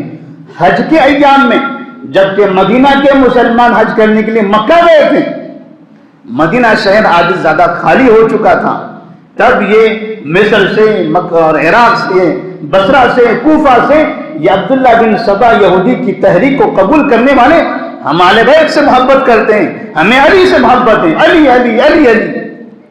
یہ علی کے نام پر، علی کے محبت کے نام پر وہ لوگ مدینہ میں داخل ہوتے ہیں. پورے مدینے کا محاصرہ کرتے ہیں. جمعہ کے دن قرآن کی تلاوت کرتے ہوئے عثمان غنی رضی اللہ تعالیٰ عنہ پر قاتلانہ حملہ کرتے ہیں. ان کی داڑھی پکڑ کر انہیں مارا جاتا ہے, قتل کر دیا جاتا ہے. ان کے گھر کے اندر ان کی بیوی پر حملہ کر دیا جاتا ہے. یہ ہوا نتیجہ. محبت کس سے تھی؟ علی سے. محبت کس سے تھی؟ اہل بیت سے. اہل بیت سے محبت کرنا گناہ ہے؟ نہیں ہے. علی سے محبت کرنا گناہ ہے؟ نہیں ہے. یہ محبت کرنا ہے. علی صحابی رسول ہے, داماد رسول ہے, اہل بیت میں سے ہیں. ہم اہل بیت سے محبت کرتے ہیں, ہم صحابی رسول سے محبت کرتے ہیں. علی چوتھے خلیفہ ہیں, ان سے ہمیں محبت ہے. اس محبت کا مطلب تو یہ نہیں ہے کہ اس محبت میں عثمان غنی کا قتل ہو. کلمت حق ارید بها الباطل. یہاں محبت کی بات کی گئی, لیکن محبت کی بات نہیں تھی. اصل میں اس محبت کے پیچھے ایک بہت بڑا فساد چھپا ہوا تھا, اور ایک داماد کی محبت میں نبی کے دوسرے داماد کا قتل تھا. ایک داماد کی محبت کا دعویٰ کرتے ہوئے نبی کے دوسرے داماد کا قتل تھا. اس شخص کا قتل تھا جس شخص کے بارے میں نبی نے زندگی میں کئی مرتبہ کہا, عثمان فی الجنہ, عثمان فی الجنہ, عثمان فی الجنہ. عثمان تم جنتی ہو, عثمان تم جنتی ہو. مسلمانوں کے لیے مسجد کی توسیع کی ضرورت پیش آئی. نبی نے کہا مسجد چھوٹی ہو چکی ہے, مسلمانوں کی تعداد بڑھ گئی ہے. کون ہے جو مسجد بازو کی زمین خرید کر مسجد کے لیے وقف کر دی؟ پوری مسجد میں سناٹا چھایا ہوا تھا. ایک جگہ سے آواز آئی, انا یا رسول اللہ, انا یا رسول اللہ. نبی نے دیکھا کون ہے؟ عثمان. عثمان ہے, عثمان فی الجنہ. نبی نے کہا عثمان فی الجنہ. نبی نے کہا مسلمان مدینہ میں مکہ چھوڑ کر آئے ہوئے ہیں. مدینہ میں مسلمانوں کے پاس زیادہ دولت نہیں ہے, یہاں تک کہ پینے کے لیے پانی بھی نہیں, جو بنیادی چیز ہے, اور پانی بھی خرید کر پینا پڑ رہا ہے. کون ہے مسلمانوں میں سے جو وہ کنواں خرید کر مسلمانوں کی لیے وقف کر دے تاکہ مسلمان فری پانی پی سکے؟ عثمان کہتے ہیں انا یا رسول اللہ, اے اللہ صلی اللہ علیہ وسلم مجھے بولیے, مجھے بتائیے کتنی قیمت دینی ہے, میں قیمت دینے کے لیے تیار ہوں. عثمان فی الجنہ. جب بھی مسلمانوں کے لیے کہیں پر پریشانی ہو اور نبی نے آواز لگائی ہو, عثمان کہتے ہیں انا یا رسول اللہ, اے اللہ صلی اللہ علیہ وسلم میں ہوں, میں آپ کا داماد ہوں, میں ذوالنورین, میں آپ کے لیے قربان دینے کے لیے تیار ہوں. میں نے اسلام قبول کیا ہے, میں نے یہ پڑھا ہے کہ دنیا میں سب سے محبوب اگر کوئی چیز ہے تو اللہ پر ایمان اور وہ نبی سے محبت ہے. نبی آپ جو کہہ رہے ہیں اطیعوا اللہ واطیعوا الرسول, میں اطاعت کرنے کی تیار ہوں آپ کی. آپ بولیے اپنی ساری دولت اٹھانے کے لیے تیار ہوں. عثمان غنی رضی اللہ تعالیٰ عنہ ہر کام کے لیے آگے بڑھتے تھے. وہ عثمان کو قتل کیا. دعویٰ کس چیز کا تھا؟ دعویٰ کس چیز کا تھا؟ اہل بیت سے محبت کا. بھلا اہل بیت سے محبت سے کس کو پریشانی؟ آج بھی آپ دیکھیے, وہ 1400 سال پہلے کی بات ہے, یہ 2023 1444, وہ تقریباً وہ 23 یا 35 ہجری کی بات ہوگی قریب میں, اور آج 1444 ہجری. 1500 سال پورے ہو رہے ہیں. 1500 سال پہلے جو ہوتا تھا 1500 سال آج بھی وہی ہو رہا ہے. اہل بیت سے محبت کے نام پر مسلمانوں کو گالیاں دی جا رہی ہیں. اہل بیت کے نام محبت کے نام پر مسلمانوں پر حملے کیے جا رہے ہیں. علی سے محبت کے نام پر نبی کی گستاخی کی جا رہی ہے. یا علی یا علی یا علی کہہ کر لوگوں نے علی کو خدا بنا دیا. یا علی کہہ کر لوگوں نے علی کو خدا بنا دیا. بھلا علی سے کون مسلمان محبت نہیں کرتا؟ سب کو علی سے محبت ہے, سب کو علی سے محبت ہے. لیکن جیسے میں نے کہا, وہ محبت کا جو پرچار تھا, وہ جو بات تھی, وہ بات بظاہر تو اچھی تھی, اس کے پیچھے بہت بڑا فساد چھپا ہوا تھا. وہ فساد اور آگے بڑھا. ایک تو عثمان غنی رضی اللہ تعالیٰ عنہ کی شہادت ہو گئی. یہ پہلے خلیفہ تھے,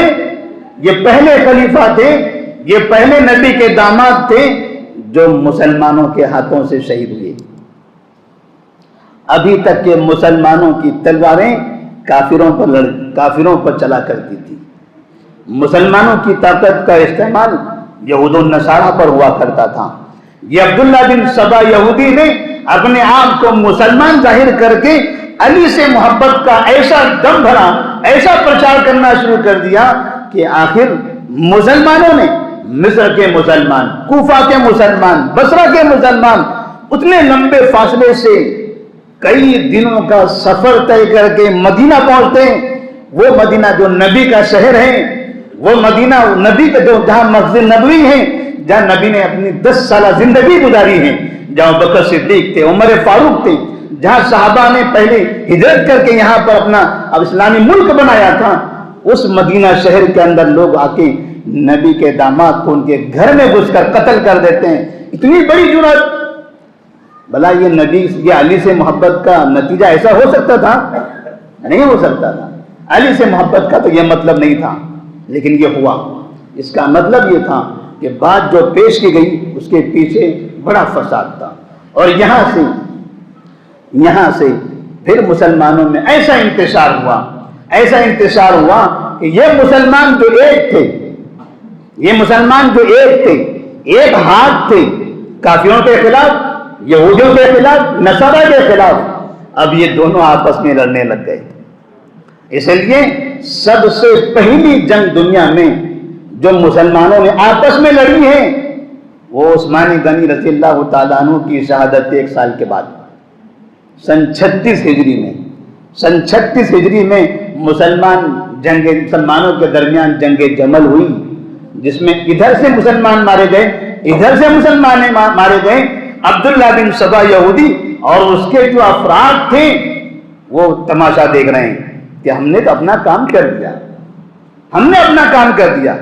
جو یہودی نبی کے آنے سے پہلے مدینہ کے لوگوں کو ایسا لڑایا کرتے تھے، اب اسی یہودی خاندان کا ایک انسان منافق کی شکل میں اپنے آپ کو مسلمان ظاہر کر کے، جو مسلمان نہیں تھا لیکن نمازیں پڑھتا تھا، روزہ رکھتا تھا، مسلمانوں کے درمیان میں رہتا تھا، دعوت و تبلیغ کا کام بھی کرتا تھا، لوگوں کو اہل بیت سے محبت کی تعلیم دیا کرتا تھا، نبی سے محبت کی تعلیم دیا کرتا تھا، نبی سے محبت کرو، اہل بیت سے محبت کرو، نبی کے گھرانے سے محبت کرو، اتنی بہترین تعلیم تھی، کوئی مسلمان اس کا انکار نہیں کر سکتا تھا۔ اور وہ کام کرتے کرتے سن 36 ہجری میں مسلمانوں کو آپس میں لڑا دیا۔ مسلمان ادھر سے مارے ادھر مرے، ادھر سے مارے ادھر مرے۔ پھر 1 سال دوسرے اور 1 سال کے بعد سن 37 ہجری میں پھر جنگ صفین ہوئی۔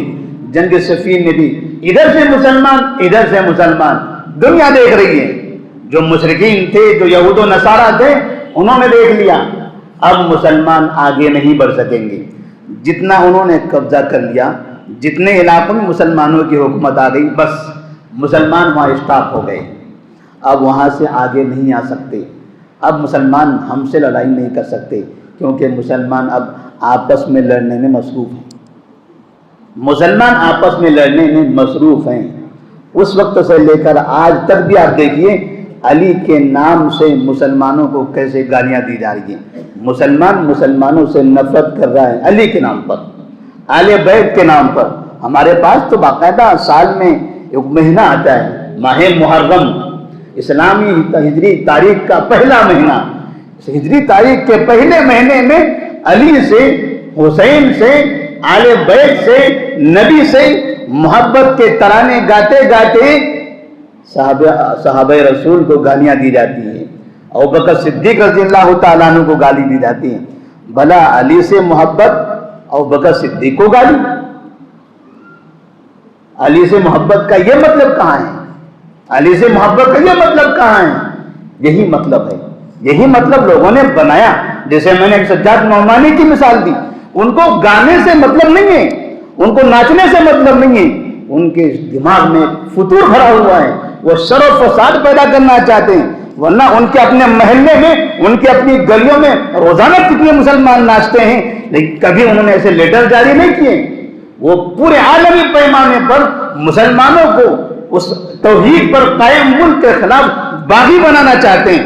بغاوت ہو، ایسی بغاوت ہو کہ توحید پرست یہ ملک تباہ ہو جائے، ترکیہ ترقی کرتا چلا جائے، ایران ترقی کرتا چلا جائے، انہیں کوئی مطلب نہیں ہے۔ وہاں مسلمانوں صحابہ کو گالیاں دی جا رہی ہیں، لیکن کبھی سجاد نعمانی نے ایک لیٹر جاری نہیں کیا کہ ایران میں روزانہ کئی مرتبہ عائشہ صدیقہ رضی اللہ تعالیٰ عنہ پر لعن طعن کیا جاتا ہے، ابوبکر صدیق کو گالیاں دی جاتی ہیں۔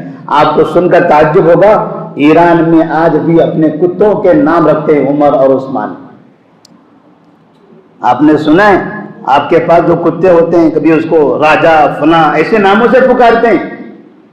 ایران میں آج بھی کتوں کے نام یہ رکھے جاتے ہیں۔ کبھی یہ سجاد نعمانی نے ایک لیٹر جاری نہیں کیا، صحابہ کو گالیاں، لیکن انہیں کوئی مطلب نہیں ہے، انہیں کوئی مطلب نہیں ہے۔ وہ ناچنا گانا، کیا یہ صحابہ کو گالیاں اس سے کمتر ہیں؟ عمر و عثمان کو گالیاں دی جائیں، امہات المومنین پر لعن طعن کیا جائے، یا یہ جرم ان سے کم ہے وہ ناچنے گانے سے؟ ہرگز نہیں ہو سکتا۔ لیکن یہ بڑا جرم قبول ہے، ان کو یہ بڑا جرم قبول ہے کہ ابوبکر صدیق کو گالی دے، ان کے ایمان میں کوئی جنبش نہیں آتی، کوئی حرکت نہیں ہوتی۔ عمر عثمان کو کوئی گالی دے، ان کو کوئی مسئلہ نہیں ہوتا ہے۔ بس یہ سعودی عرب میں ایک مچھر بھی مرے گا، ہم ساری دنیا میں کہیں گے سعودی عرب قاتل ہے، یہ باغی ہے، یہ یہودی ہے، یہ امریکے، قتل کرو ان کو، ختم کر دو ان کو، بغاوت کرو تمام مسلمان مل کر۔ یہ ہے عبداللہ بن سبا یہودی کی فکر، اسی فکر پر یہ علماء کب چل رہے ہیں، اسی فکر پر۔ بات سامنے کچھ اور ہوتی ہے، پیچھے اس کے بہت بڑا فساد ہوتا ہے۔ عبداللہ بن سبا یہودی نے جو کام کیا، مسلمانوں میں انتشار ہو گیا، اور جیسے مسلمانوں میں انتشار ہوا، لوگ یہ سمجھتے تھے علی سے محبت کرنا ہے، اور پھر علی سے محبت کرتے کرتے عثمان کا انہوں نے قتل کر دیا۔ انتشار ہونے کے بعد یہ منافقین یہاں نہیں رکے، علی رضی اللہ تعالیٰ عنہ کے پاس گئے۔ انت ہوا علی سے کہا، انت ہوا؟ علی نے کہا من ہوا؟ یہ ہوا کیا ہے؟ انت ہوا؟ علی نے کہا یہ ہوا کیا ہے؟ انت اللہ، آپ اللہ ہو، آپ اللہ ہو۔ دیکھیے علی سے محبت آج بھی دیکھیں گے آپ، وہ بات جو 1400 سال پہلے تھی آج بھی آپ کو نظر آئے گی۔ یہ علی سے محبت کرنے والے عبداللہ بن سبا کی جو پارٹی کے لوگ تھے، جو ان کی تائید کرنے والے تھے، وہ علی رضی اللہ تعالیٰ عنہ زندہ ہیں، خلیفہ ہیں، وہ خلیفہ ہیں۔ ان کے سامنے جا کر کہتے ہیں انت ہوا؟ وہ کہتے ہیں من ہوا؟ یہ ہوا کیا ہے؟ آپ دیکھ رہے ہیں کبھی ہو اس طرح کے جو لگتے ہیں نا، یہ ہو کے پیچھے دو چیزیں مراد ہوتی ہیں، ایک وہ بھی ہوئے، لوگوں کو لگتا ہے یہ اللہ کو ہو بول رہے ہیں، اللہ کو نہیں، بعد مطلب یہ علی کو ہو بولتے ہیں۔ تو علی نے پوچھا ہوا کیا ہے؟ کہا انت اللہ، تم اللہ ہو۔ اتنی محبت علی سے، اتنی محبت کہ پہلے عثمان کا قتل کر دیا، پھر اور اتنی محبت کرنے لگے، محبت میں اتنا پروان چڑھ گئے کہ علی کو اللہ کہنے لگ گئے۔ علی رضی اللہ تعالیٰ نے کہا یہ عبداللہ بن سبا یہودی کے اس فکر کے جتنے لوگ ہیں سب کو گرفتار کر لیا جائے، سب کو گرفتار کر لیا جائے۔ سب کو گرفتار کیا گیا، کہا توبہ کر لو، معافی مانگو، توبہ کر لو، ورنہ تم سب کو سزا دی جائے گی۔ کہا کیا سزا دو گے؟ کہا سزا دیں گے، آپ کو توبہ کرنا پڑے گا ورنہ بڑی خطرناک آپ کی سزا ہوگی۔ کچھ لوگوں نے کہا ٹھیک ہے، غلطی ہو گئی ہم سے، ہم محبت میں اندھے ہو گئے تھے، انبھکت اعزاز بولا جاتا ہے بعض مرتبہ، ہم محبت میں اندھے ہو گئے تھے، محبت میں اندھے ہو کر ہم نے آپ کو خدا بنا لیا۔ اللہ تو اللہ ہے، اللہ تو اللہ ہے، اس کے علاوہ کہ اللہ نہیں ہو سکتا۔ کچھ لوگوں نے توبہ کی، کچھ لوگوں نے کہا آپ اللہ ہیں، آپ سزا دو تو بھی اللہ ہیں، سزا دو تو بھی اللہ ہیں، اللہ کی سزا ہمیں منظور ہے، اللہ کی سزا ہمیں منظور ہے۔ علی رضی اللہ تعالیٰ نے کہا چلیے لکڑیاں جمع کیجئے اور گڑھا کھودیے، لکڑیاں ڈال کر آگ لگائیے، یہ جتنے مجھے اللہ کہتے ہیں سب کو زندہ جلا دیجیے۔ سب سے پہلے علی سے محبت کا دم بھرنے والے، آل بیت سے محبت کا تماشا کرنے والے، ان لوگوں کو سب سے پہلے جس نے زندہ جلایا ہے وہ علی رضی اللہ تعالیٰ عنہ ہے، وہ علی رضی اللہ تعالیٰ عنہ ہے، جو علی سے محبت کا دعویٰ کرتے تھے، آل بیت سے محبت کا دعویٰ کر کے فساد برپا کرتے تھے۔ وہاں محبت نہیں ہے، اس کو محبت کہتے ہیں؟ ہم نبی سے محبت کرتے ہیں، کوئی کہے میں نبی سے محبت کرتا ہوں، نبی اللہ ہے، اس کو محبت کہا جائے گا؟ اس کو تو محبت نہیں کہیں گے۔ میں اپنے باپ سے محبت کرتا ہوں، میرا باپ نبی ہے، اس کو محبت ہم کہیں گے؟ اس کو محبت نہیں کہتے، یہ پاگل پن ہے، یہ شرک ہے، یہ کفر ہے، یہ محبت نہیں، یہ محبت، یہ جھوٹی محبت ہے، یہ جھوٹی محبت ہے۔ ایسے ہی جھوٹی محبت کا دعویٰ دم بھرنے والے آج تک دنیا میں موجود ہیں، جو یا علی یا علی یا علی یا علی دم بس رٹ لگائے رہے ہیں، علی سے مانگو، علی سے مانگو، علی سے مانگو۔ کون لوگ تھے وہ لوگ؟ یہ ان کی نسل ہے جن کے باپ دادا کو علی رضی اللہ تعالیٰ عنہ نے زندہ جلایا تھا۔ تم مجھے خدا مانتے ہو؟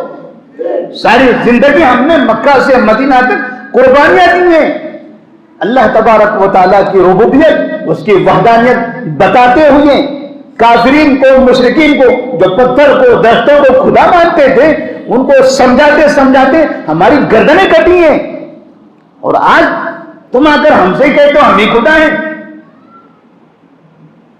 یہاں سے پھر یہ منافقین، یہ جو نفاق تھا عبداللہ بن سبا یہودی کا، یہ بڑھتا چلا گیا، ایسے بڑھتا گیا۔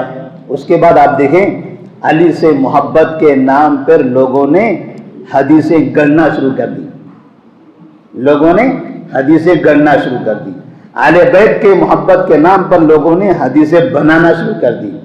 ادھر عثمان غنی رضی اللہ تعالیٰ عنہ چونکہ وہ اموی تھے، اموی خاندان کے تھے، اسی لیے ان سے نفرت میں لوگوں نے اموی خاندان کے خلاف حدیثیں بنانا شروع کر دی۔ آج بھی آپ دیکھیے بہت سے علماء اکرام اموی خاندان کا نام لے کر لعن طعن کرتے ہیں۔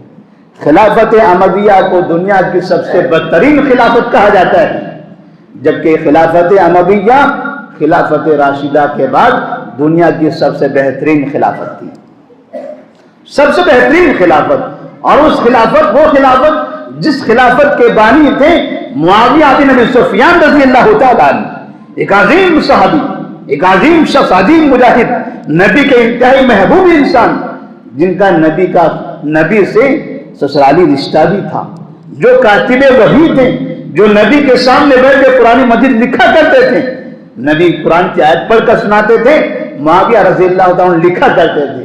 اس معاویہ رضی اللہ تعالیٰ عنہ سے جو خلافت شروع ہوئی ہے، آج آپ سنیں گے سب سے زیادہ مسلمان اسی معاویہ رضی اللہ تعالیٰ عنہ پر لعن طعن کرتا ہے۔ سنا ہے نہیں سنا ہے؟ آپ لوگوں نے سنا ہے نہیں سنا ہے؟ معاویہ رضی اللہ تعالیٰ عنہ پر لعن طعن کرنے والے وہ عبداللہ بن سبا یہودی کے چاہنے والے، اور پھر آہستہ آہستہ اتنا پھیلا گیا کہ ہمارے اطراف میں قریب میں جن کو دیں، معاویہ کو ایسا نہیں کرنا تھا، معاویہ نے بیٹے کو بنائے، غلط ہے۔ آپ کے محلے میں آپ ایم ایل اے ہیں، مرنے سے پہلے بیٹے کو ایم ایل اے بنا کر جا رہے ہیں، معاویہ نے اپنے بیٹے کو بنایا، یہ غلط ہے، یہ ہم نہیں مانتے۔ باپ نے اپنے بیٹے کو نہیں بنانا تھا، یہ باپ نے اپنے بیٹے کو نہیں بنانا تھا۔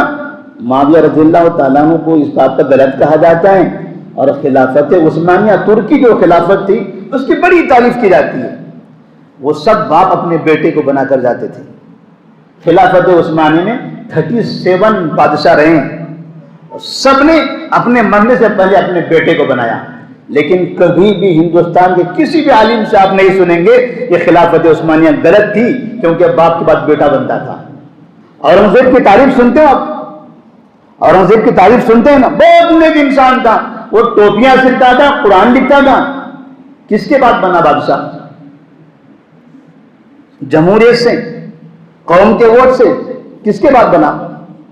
جانتے ہیں کس کے بعد بنا؟ باپ کے بعد۔ باپ کون تھا ان کا؟ شاہجہاں۔ کیسے بنا یہ؟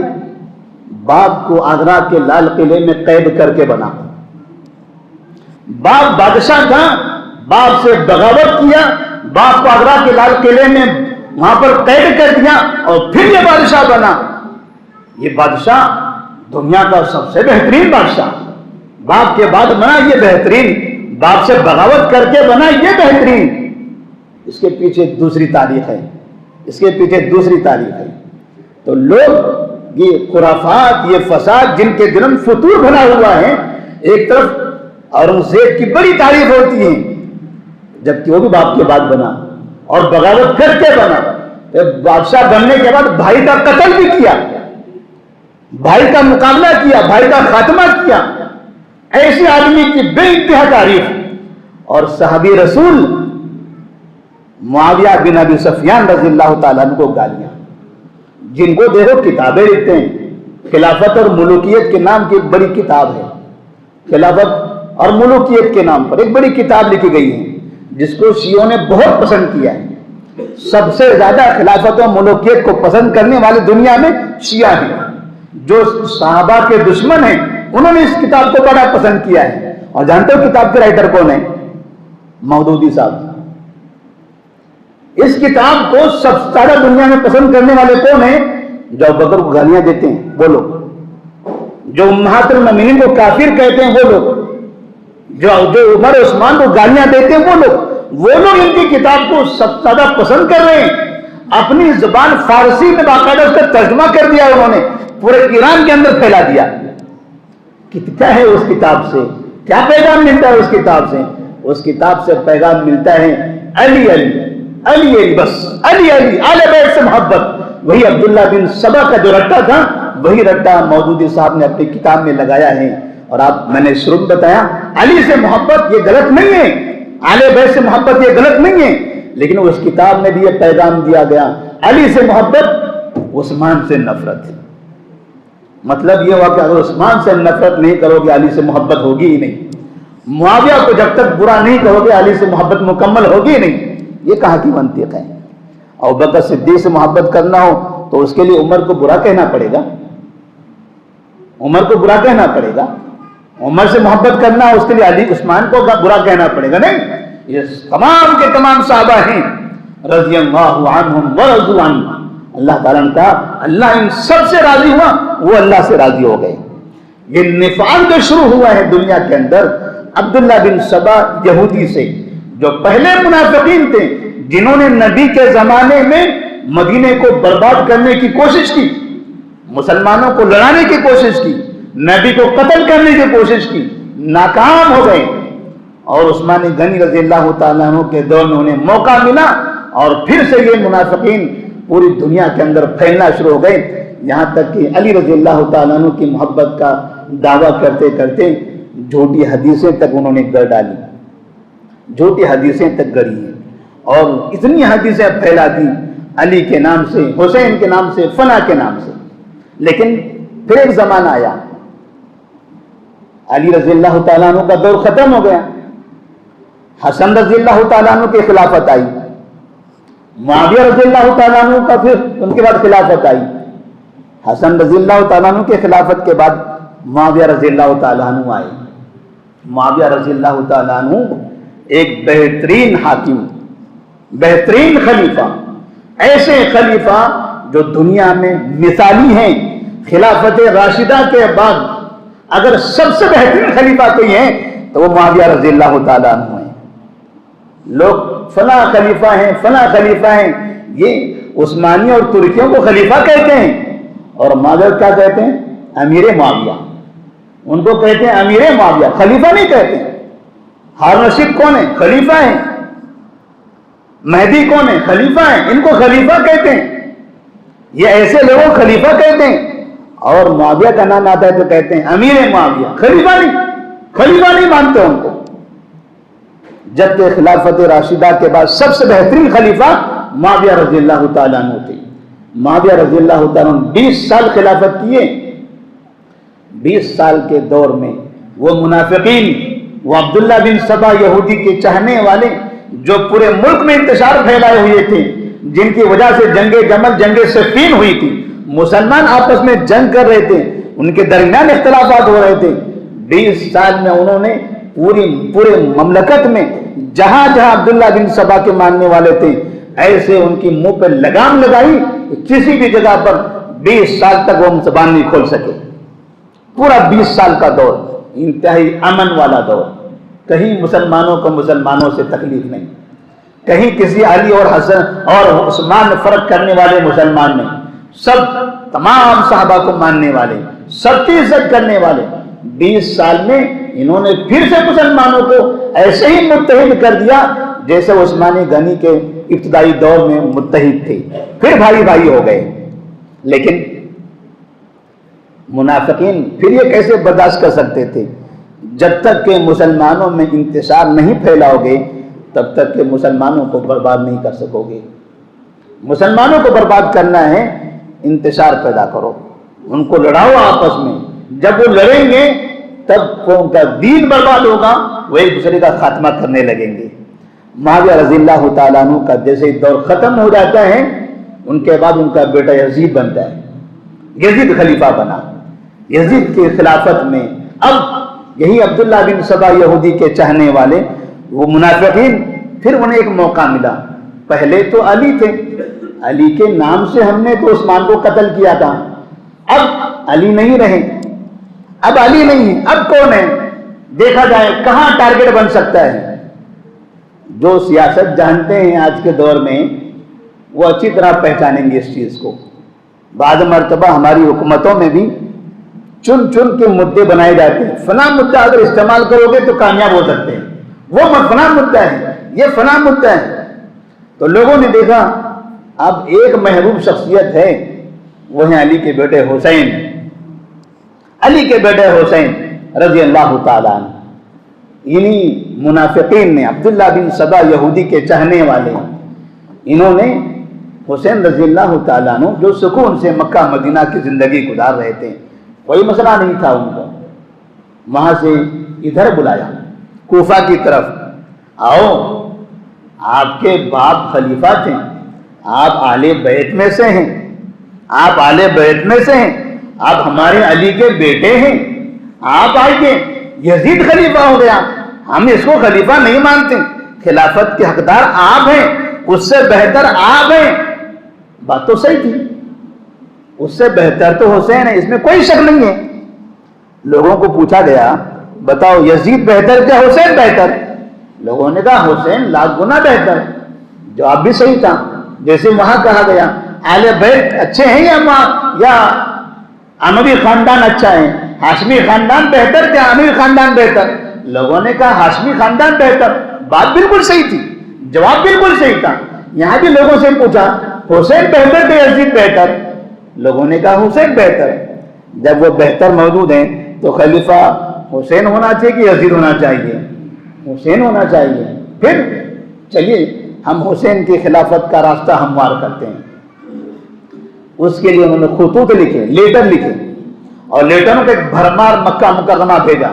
حسین سے کہا آپ ہمارے پاس آئیے، ہم آپ کو خلیفہ مانتے ہیں۔ حسین رضی اللہ تعالیٰ عنہ مکہ سے نکل کر کوفہ کی طرف آئے۔ کربلا میں یہی لوگ جن لوگوں نے حسین رضی اللہ تعالیٰ عنہ کو لیٹر دے کر بلایا تھا، انہی لوگوں نے حسین رضی اللہ تعالیٰ عنہ کو قتل بھی کر دیا۔ حسین رضی اللہ تعالیٰ عنہ میدان جنگ میں ہیں، آپ دیکھ رہے ہیں، کیا تم فلاں بن فلاں نہیں ہو؟ کہا ہوں۔ تم نے مجھے لیٹر نہیں لکھا تھا؟ کہاں لکھا تھا۔ تم نے تو مجھے بلایا تھا، پھر میرے سامنے تلوار لے کر کھڑے ہو؟ کہا ہاں۔ تم فلاں بن فلاں نہیں ہو، یہ دیکھو تمہارا لیٹر ہے، تم نے مجھے بلایا تھا، پھر تم ہی میرے خلاف تلوار لے کر کھڑے ہو؟ کہا ہاں۔ یہی حال، ان کو حسین سے محبت نہیں تھی، وہ چاہتے تھے کہ انتشار ہو۔ یہ معاویہ کے دور میں رضی اللہ تعالیٰ عنہ، ان کے دور میں جو مسلمان پھر سے متحد ہو گئے، ابھی مسلمانوں کو منتشر کرنا ہو تو پھر آل بیت کی محبت کا دم بھرنا پڑے گا، کیونکہ مسلمان نبی سے محبت کرتا ہے، مسلمان نبی کے خاندان سے محبت کرتا ہے، مسلمان نبی کے نواسوں سے محبت کرتا ہے۔ یہ محبت کا غلط استعمال کرو پھر تم کامیاب رہو گے۔ ایسا ہی ہوا، اور پھر انہی لوگوں نے حسین رضی اللہ تعالیٰ عنہ کو کربلا میں بلا کر شہید کر دیا۔ اس سے پہلے علی رضی اللہ تعالیٰ عنہ کو کوفہ میں بلایا کہ مدینہ چھوڑو۔ ابوبکر صدیق مدینہ میں خلیفہ تھے، عمر مدینہ میں خلیفہ تھے، عثمان مدینہ میں خلیفہ تھے، آپ علی ہو، آپ آ جائیے کوفہ میں، کوفہ میں آئیے، راجدھانی کیپٹل آپ مدینہ نہیں کوفہ بنائیے۔ علی رضی اللہ تعالیٰ عنہ کوفہ گئے، کیپٹل پہلے مدینہ تھا، انہوں نے کیپٹل کوفہ بنا دیا، اور اسی کوفہ میں انہی لوگوں نے جو اس سے پہلے علی کو خدا بولتے تھے، علی سے محبت کی باتیں کرتے تھے، فجر کی نماز میں جب گھر سے مسجد طرف جا رہے تھے، انہی لوگوں نے ان کو قتل بھی کر دیا۔ جن لوگوں نے علی سے محبت کا دعویٰ کیا تھا، انہی لوگوں نے علی کو کوفہ میں قتل کیا۔ جنہوں نے حسین سے محبت کا نعرہ لگایا تھا، انہی لوگوں نے کربلا کے میدان میں حسین رضی اللہ تعالیٰ عنہ کو شہید کر دیا۔ اب سوال یہ ہوتا ہے، یہ کون لوگ ہیں؟ کون ہے وہ عبداللہ بن سبا یہودی کے فرما بردار لوگ؟ کون ہے وہ منافقین جو مسلمانوں کو ہمیشہ برباد کرنا چاہتے ہیں، انتشار پیدا کرنا چاہتے ہیں، مسلمانوں کو لڑانا چاہتے ہیں اور مسلمانوں کے دین کو خراب کرنا چاہتے ہیں؟ اگر سوال کا جواب پوچھیں تو جواب ہوگا شیعہ۔ عبداللہ بن سبا کی جو شروعات ہوئی ہیں، عبداللہ بن سبا کے ماننے والے یہاں سے اگر شیعوں کا امام اگر پوچھا جائے کون ہے تو عبداللہ بن سبا یہودی۔ عبداللہ بن سبا یہودی سے دنیا میں شیعت پھیلی ہے۔ علی سے محبت، آل بیت سے محبت کے نام پر آج بھی آپ دیکھیے دنیا میں کہیں پر بھی آپ غور کریں گے، حسین کا نام لے کر لوگ ابو بکر کو گالی دے رہے ہیں۔ یہ ہوتا ہے کہ نہیں ہوتا ہے؟ آل بیت کا نام لے کر لوگ صحابہ کو گالیاں دیتے ہیں، نام آل بیت کا استعمال کیا جا رہا ہے۔ تو علی رضی اللہ تعالیٰ عنہ کو شہید کرنے والے کون ہیں؟ یہ شیعہ ہیں۔ حسین رضی اللہ تعالیٰ عنہ کو شہید کرنے والے کون ہیں؟ یہی شیعہ ہیں۔ جنگ جمل اور جنگ صفین میں دو طرف سے صحابہ پر حملہ کرنے والے یہی شیعہ تھے۔ غلط فہمیاں پھیلائی، ادھر سے اچانک حملہ کیا، سامنے والوں کو لگا کہ انہوں نے غداری کی، انہوں نے حملہ کیا، جنگ بھڑک گئی۔ جنگ صفین میں جو جنگ بھڑکایا وہ بھی شیعہ تھے۔ دنیا میں اگر آج پوچھا جائے منافق کہاں ہیں، میں نے بات شروعات یہیں سے کی تھی، منافق کہاں ہیں جب پوچھا جاتا ہے، لوگ کہتے ہیں مدینہ میں تھے، نبی کے زمانے میں ان کا سردار تھا عبداللہ بن ابی، رئیس المنافقین جن کو کہا جاتا ہے، وہ چند افراد تھے، ختم، وہیں کہانی بند ہو گئی اس کی۔ اس کے بعد کہاں ہے منافقین؟ کہیں پر بھی نہیں، پتہ نہیں ہے۔ یہ ہے منافقین، یہ منافقین ہیں جو آل بیت سے محبت کا دم بھر کے صحابہ رضی اللہ تعالیٰ عنہ کو گالیاں دیتے ہیں۔ آل بیت سے محبت کا مطلب صحابہ کو گالیاں دینا نہیں ہوتا۔ آپ نبی سے محبت کر کے موسیٰ کو گالی دیں گے؟ آپ کہیں گے میں محمد سے محبت کرتا ہوں، موسیٰ کو گالیاں دیتا ہوں، ایسا ہو سکتا ہے؟ نہیں۔ موسیٰ علیہ السلام بھی ہمارے نبی ہیں، عیسیٰ علیہ السلام بھی ہمارے نبی ہیں۔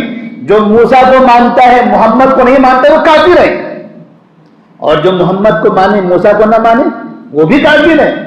مسلمان جہاں محمد کو مانتے ہیں وہیں موسیٰ کو مانتے ہیں، وہیں عیسیٰ کو مانتے ہیں، ابراہیم کو مانتے ہیں، اور جتنے انبیاء علیہ السلام سب کو مانتے ہیں، سب پر ایمان لاتے ہیں۔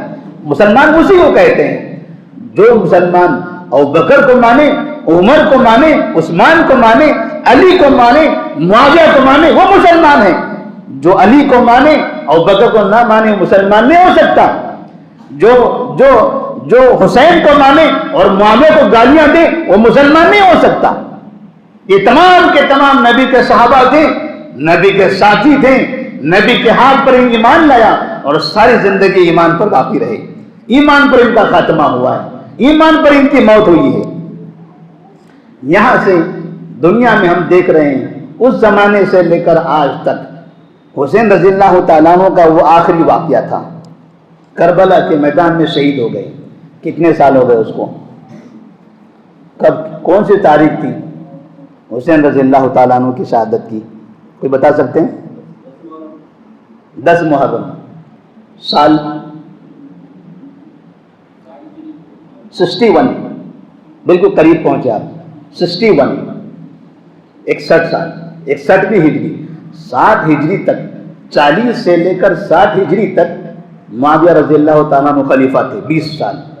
ایک عالی شان بہترین دور تھا، جیسے عثمان غنی کا دور خلافت راشدہ میں ابوبکر عمر کے بعد ایک سنہرا دور تھا، ایسے ہی خلافت راشدہ کے بعد یہ پانچوں خلفاء کے بعد ابوبکر، عمر، عثمان، علی اور حسن، ان پانچوں خلفاء کے بعد سب سے بہترین دور بھی تھا وہ ایک شاندار دور وہ معاویہ رضی اللہ تعالیٰ عنہ کا تھا. جیسے ان کا انتقال ہوا ان کے بعد 61 ہجری جو واقعہ جہاں یزید جہاں پر خلیفہ تھے وہیں پر یہ شیعوں نے حسین رضی اللہ تعالیٰ عنہ سے محبت کا دم بھر کے انہیں کربلا بنایا اور انہیں اپنے ہاتھوں سے مار دیا. کبھی آپ نے سنا ہے چند سال پہلے کی بات ہے ہندوستان میں ایک جگہ پر فوجیوں کے ٹرکوں پر حملہ ہوا تھا. کوئی سیاست پر نظر رکھتا ہو تو اس کو معلوم ہے. فوجی کے ٹرک جا رہے تھے اس پر حملے ہو گئے. لوگوں نے کہا انکوائری کیجئے آخر یہ حملہ کرنے والے کون تھے, ان کے پاس ایسے دھماکے دار چیزیں آئی کہاں سے, یہ فوجی مرے کیسے, اور یہ فوجی ایسے کیسے مطلب بغیر کسی سیکورٹی کے چلے جا رہے ہیں اور انہیں کسی خطرے کا اندیشہ ہی نہیں ہے. کہاں ہے انٹیلیجنس ہماری, کہاں ہے ہماری تنظیمیں. تو بہت سے لوگوں نے کہا تھا یہ باقاعدہ ایک سیاسی کھیل تھا, اپنے لوگوں کو مارو, الزام دوسرے پر لگاؤ اور پھر اپنی فوج سے ملک سے محبت کا اعلان کرو, فلاں کو دشمن بتا کے اسے گالیاں دو اور لوگوں کے ووٹ حاصل کرو. بس یہی تھنکنگ ہے. وہ حسین رضی اللہ تعالیٰ عنہ کو مہرہ بنایا گیا مسلمانوں کے درمیان انتشار پیدا کرنے کے لیے. یہ عبداللہ بن سبا یہودی کے ماننے والے شیعوں نے اور مکہ سے ان کو کربلا بلایا. انہیں خلیفہ بنانا تھا تو جیسے آپ یہاں سے پہلے مدینہ گئے تھے عثمان کو قتل کرنے کے لیے تو ابھی بھی یہاں سے آپ مکہ چلے جاتے, وہیں جاتے عثمان حسین سے وہیں ملاقات کر لیتے, وہیں انہیں خلیفہ مان لیتے. نہیں, انہیں یہاں بلانا تھا کیونکہ ان کو وہاں قتل کرنا آسان نہیں تھا. یہاں قتل کریں گے تو قتل کرنے میں ان کا نام لیا جا سکتا ہے. نام جہاں دوسرے کا لینا ممکن ہو وہاں قتل کرنا چاہیے. وہاں لیں گے, وہاں قتل کریں گے, کس کا نام لیں گے؟ یہاں قتل کریں گے تو یزید کا نام لے سکتے ہیں. اور وہی ہوا, انہوں نے وہاں بلایا, حسین کو قتل کیا, یزید کا نام ڈال دیا, وہ پیچھے ہٹ گئے. آج تک مسلمان, بہت سے جاہل مسلمان یزید کو گالیاں دے رہے ہیں اور شیعوں کے بارے میں کہتے ہیں یہ ہیں حسین سے محبت کرنے والے. قاتلوں کو کہا جاتا ہے حسین سے محبت کرنے والے لوگ ہیں. قاتلوں کے بارے میں کہا جاتا ہے یہ علی سے محبت کرنے والے لوگ ہیں. قاتلوں کے بارے میں کہا جاتا ہے یہ اہل بیت سے محبت کرنے والے لوگ ہیں. جنہوں نے علی کو قتل کیا, حسن کو ساری زندگی جنہوں نے پریشان کیا, حسین کو جنہوں نے قتل کیا, انہوں نے سارا ناریل پھوڑا یزید کے سر پر اور کہا یزید ہے اصل, اب لڑتے رہو تم. آج مسلمانوں میں سے دیکھیں جہاں دیکھو وہاں یزید کے نام پہ گالیاں ہو رہی ہیں. یزید کے نام پہ گالیاں کس کو دے رہے ہیں؟ یزید کو نہیں دیتے. وہ بھی دیکھیں, یزید کے نام پر گالیاں یزید کو نہیں دیتے ہیں, یزید کے نام پر گالیاں دیتے ہیں مسلمانوں کو. یزید کے نام پر گالیاں دیتے ہیں مسلمانوں کو, یزید کے نام پر گالیاں دیتے ہیں ابوبکر صدیق کو, یزید کے نام پر گالیاں دیتے ہیں عمر فاروق کو, جبکہ ان کا زمانہ یزید سے پہلے کا تھا. یزید کی گالیوں میں ابوبکر عمر کو گالیاں کیسے آ سکتی ہیں؟ وہ تو پہلے کے لوگ تھے. اس کا مطلب یہ ہے کہ یہ سب تماشا ہے, یہ منافقین کا یہ ایسا جال ہے.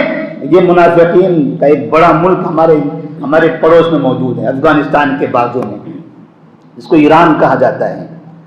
ایران جہاں پر اسرائیل کے بعد سب سے زیادہ یہودی آباد ہیں. یہودیوں کی سب سے بڑی آبادی اسرائیل کے بعد اگر کہیں ہے وہ ایران میں ہے, وہ ایران میں ہے. اور آپ دیکھیں گے ہمیشہ 1 منٹ میں ختم کر دیں گے, 1 سیکنڈ میں نقشہ مٹا دیں گے, فلاں کر دیں گے. یہ نقشے یہ کوئی سلیٹ ہے, کاپی ہے کہ ربر لاؤ مٹا دیتا ہوں میں, مٹا کے دکھا دو. تو لوگوں کو لگتا ہے ماشاء اللہ 1 سیکنڈ میں ختم کرنے کا انہوں نے اعلان کیا ہوا ہے. وہ اعلان تو ایسے تھا جیسے ہمارے پاس 5 لاکھ کا انعام, 5 لاکھ کا اعلان ہوا تھا کہ ہمیں ووٹ دو 15 لاکھ کا, ہمیں ووٹ دو سب کے اکاؤنٹ میں 15 لاکھ آ جائیں گے. آج تک اکاؤنٹ چیک کر رہے ہیں گوگل پے, فون پے, 15 لاکھ آ ہی نہیں رہے ہیں. کئی سال ہو گئے 15 لاکھ آتے آتے. یہ ایسے نعرے ہیں, 1 سیکنڈ, بس 1 سیکنڈ میں نقشہ مٹا دیں گے. یہ جھوٹے لوگ ہیں, یہ جھوٹے لوگ ہیں اور قوم کو دھوکہ دینے والے لوگ ہیں. اس کے بعد آپ دیکھیں حسین رضی اللہ تعالیٰ عنہ کا دور ختم ہو گیا. معاویہ رضی اللہ تعالیٰ عنہ کی جو خلافت تھی، ان کا جو زمانہ تھا، عباسی جو آل بیت کے نام سے آئے تھے، باقاعدہ ایسی تحریک چلائی گئی کہ بعد میں امویوں کو انہوں نے ختم کیا، اموی خلافت سے بغاوت کی، اور بغاوت کر کے جہاں جہاں اموی لوگ تھے ان سب کا قتل عام کر دیا۔ عباسیوں نے امویوں کا قتل عام کیا۔ کون تھے عباسی؟ عباسی وہ لوگ تھے جن کو ان لوگوں نے بتایا تھا کہ علی سے محبت، آل بیت سے محبت، آل بیت سے محبت۔ بہت سے لوگوں کو پتا تھا آل بیت کی محبت کے پیچھے نعرہ مقصد کیا ہے، لیکن بہت سی عوام کو نہیں پتا تھا۔ بس نبی سے محبت کرنا ہے، آل بیت سے محبت، موٹا سا دماغ ہے، اچھی بات ہے۔ اسی جذبات میں اموی خلافت کا خاتمہ کیا، ایسے خاتمہ کیا 132 ہجری میں اموی خاندان کے لوگ جہاں جہاں ملے ان عباسیوں نے چن چن کے وہاں جا کے ان کا قتل کیا۔ یہ عباسی مسلمان، وہ اموی مسلمان، یہ صحابہ کی نسل والے، وہ صحابہ کی نسل والے، حکومت میں وہ تھے، بغاوت انہوں نے کیا، ان کی حکومت ختم ہو گئی۔ جب بھی بغاوتیں ہوتی ہیں، حکومتیں ختم ہوتی ہیں تو وہاں انتشار ہوتا ہے، انتشار ہوتا ہے، دشمنیاں ہوتی ہیں۔ پھر تقریباً 550 سال کے قریب یہ خلافت عباسیہ نے حکومت کی۔ خلافت عباسیہ ہے 132 ہجری سے لے کر 656 ہجری تک، 656 ہجری تک عباسی حکومت چلتی رہی۔ ایک عالی شان سلطنت تھی۔ اس میں بعض مرتبہ شیعوں کو اپنے جو مقاصد تھے وہ مقاصد کی تکمیل میں موقع نہیں ملا، کیونکہ یہ عباسی یہ آل بیت سے محبت کرنا جانتے تھے، لیکن جنہوں نے وہ تحریک چلائی تھی ان کا جو مقصد تھا، آل بیت کا مقصد ہے خلفائے راشدین کو گالی دینا، انہوں نے وہ پورا نہیں کیا، کیونکہ یہ جانتے آل بیت سے محبت کرنا ہے ہم کو۔ تب ان لوگوں نے کیا کیا؟ یہ عباسی خلافت کا خاتمہ کر دیا۔ اور ہلاکو خان چنگیز خان کا بھتیجا اس کو بتایا جاتا ہے۔ ہلاکو خان جو کافر تھا، اس کافر سرکار کے ساتھ مل کر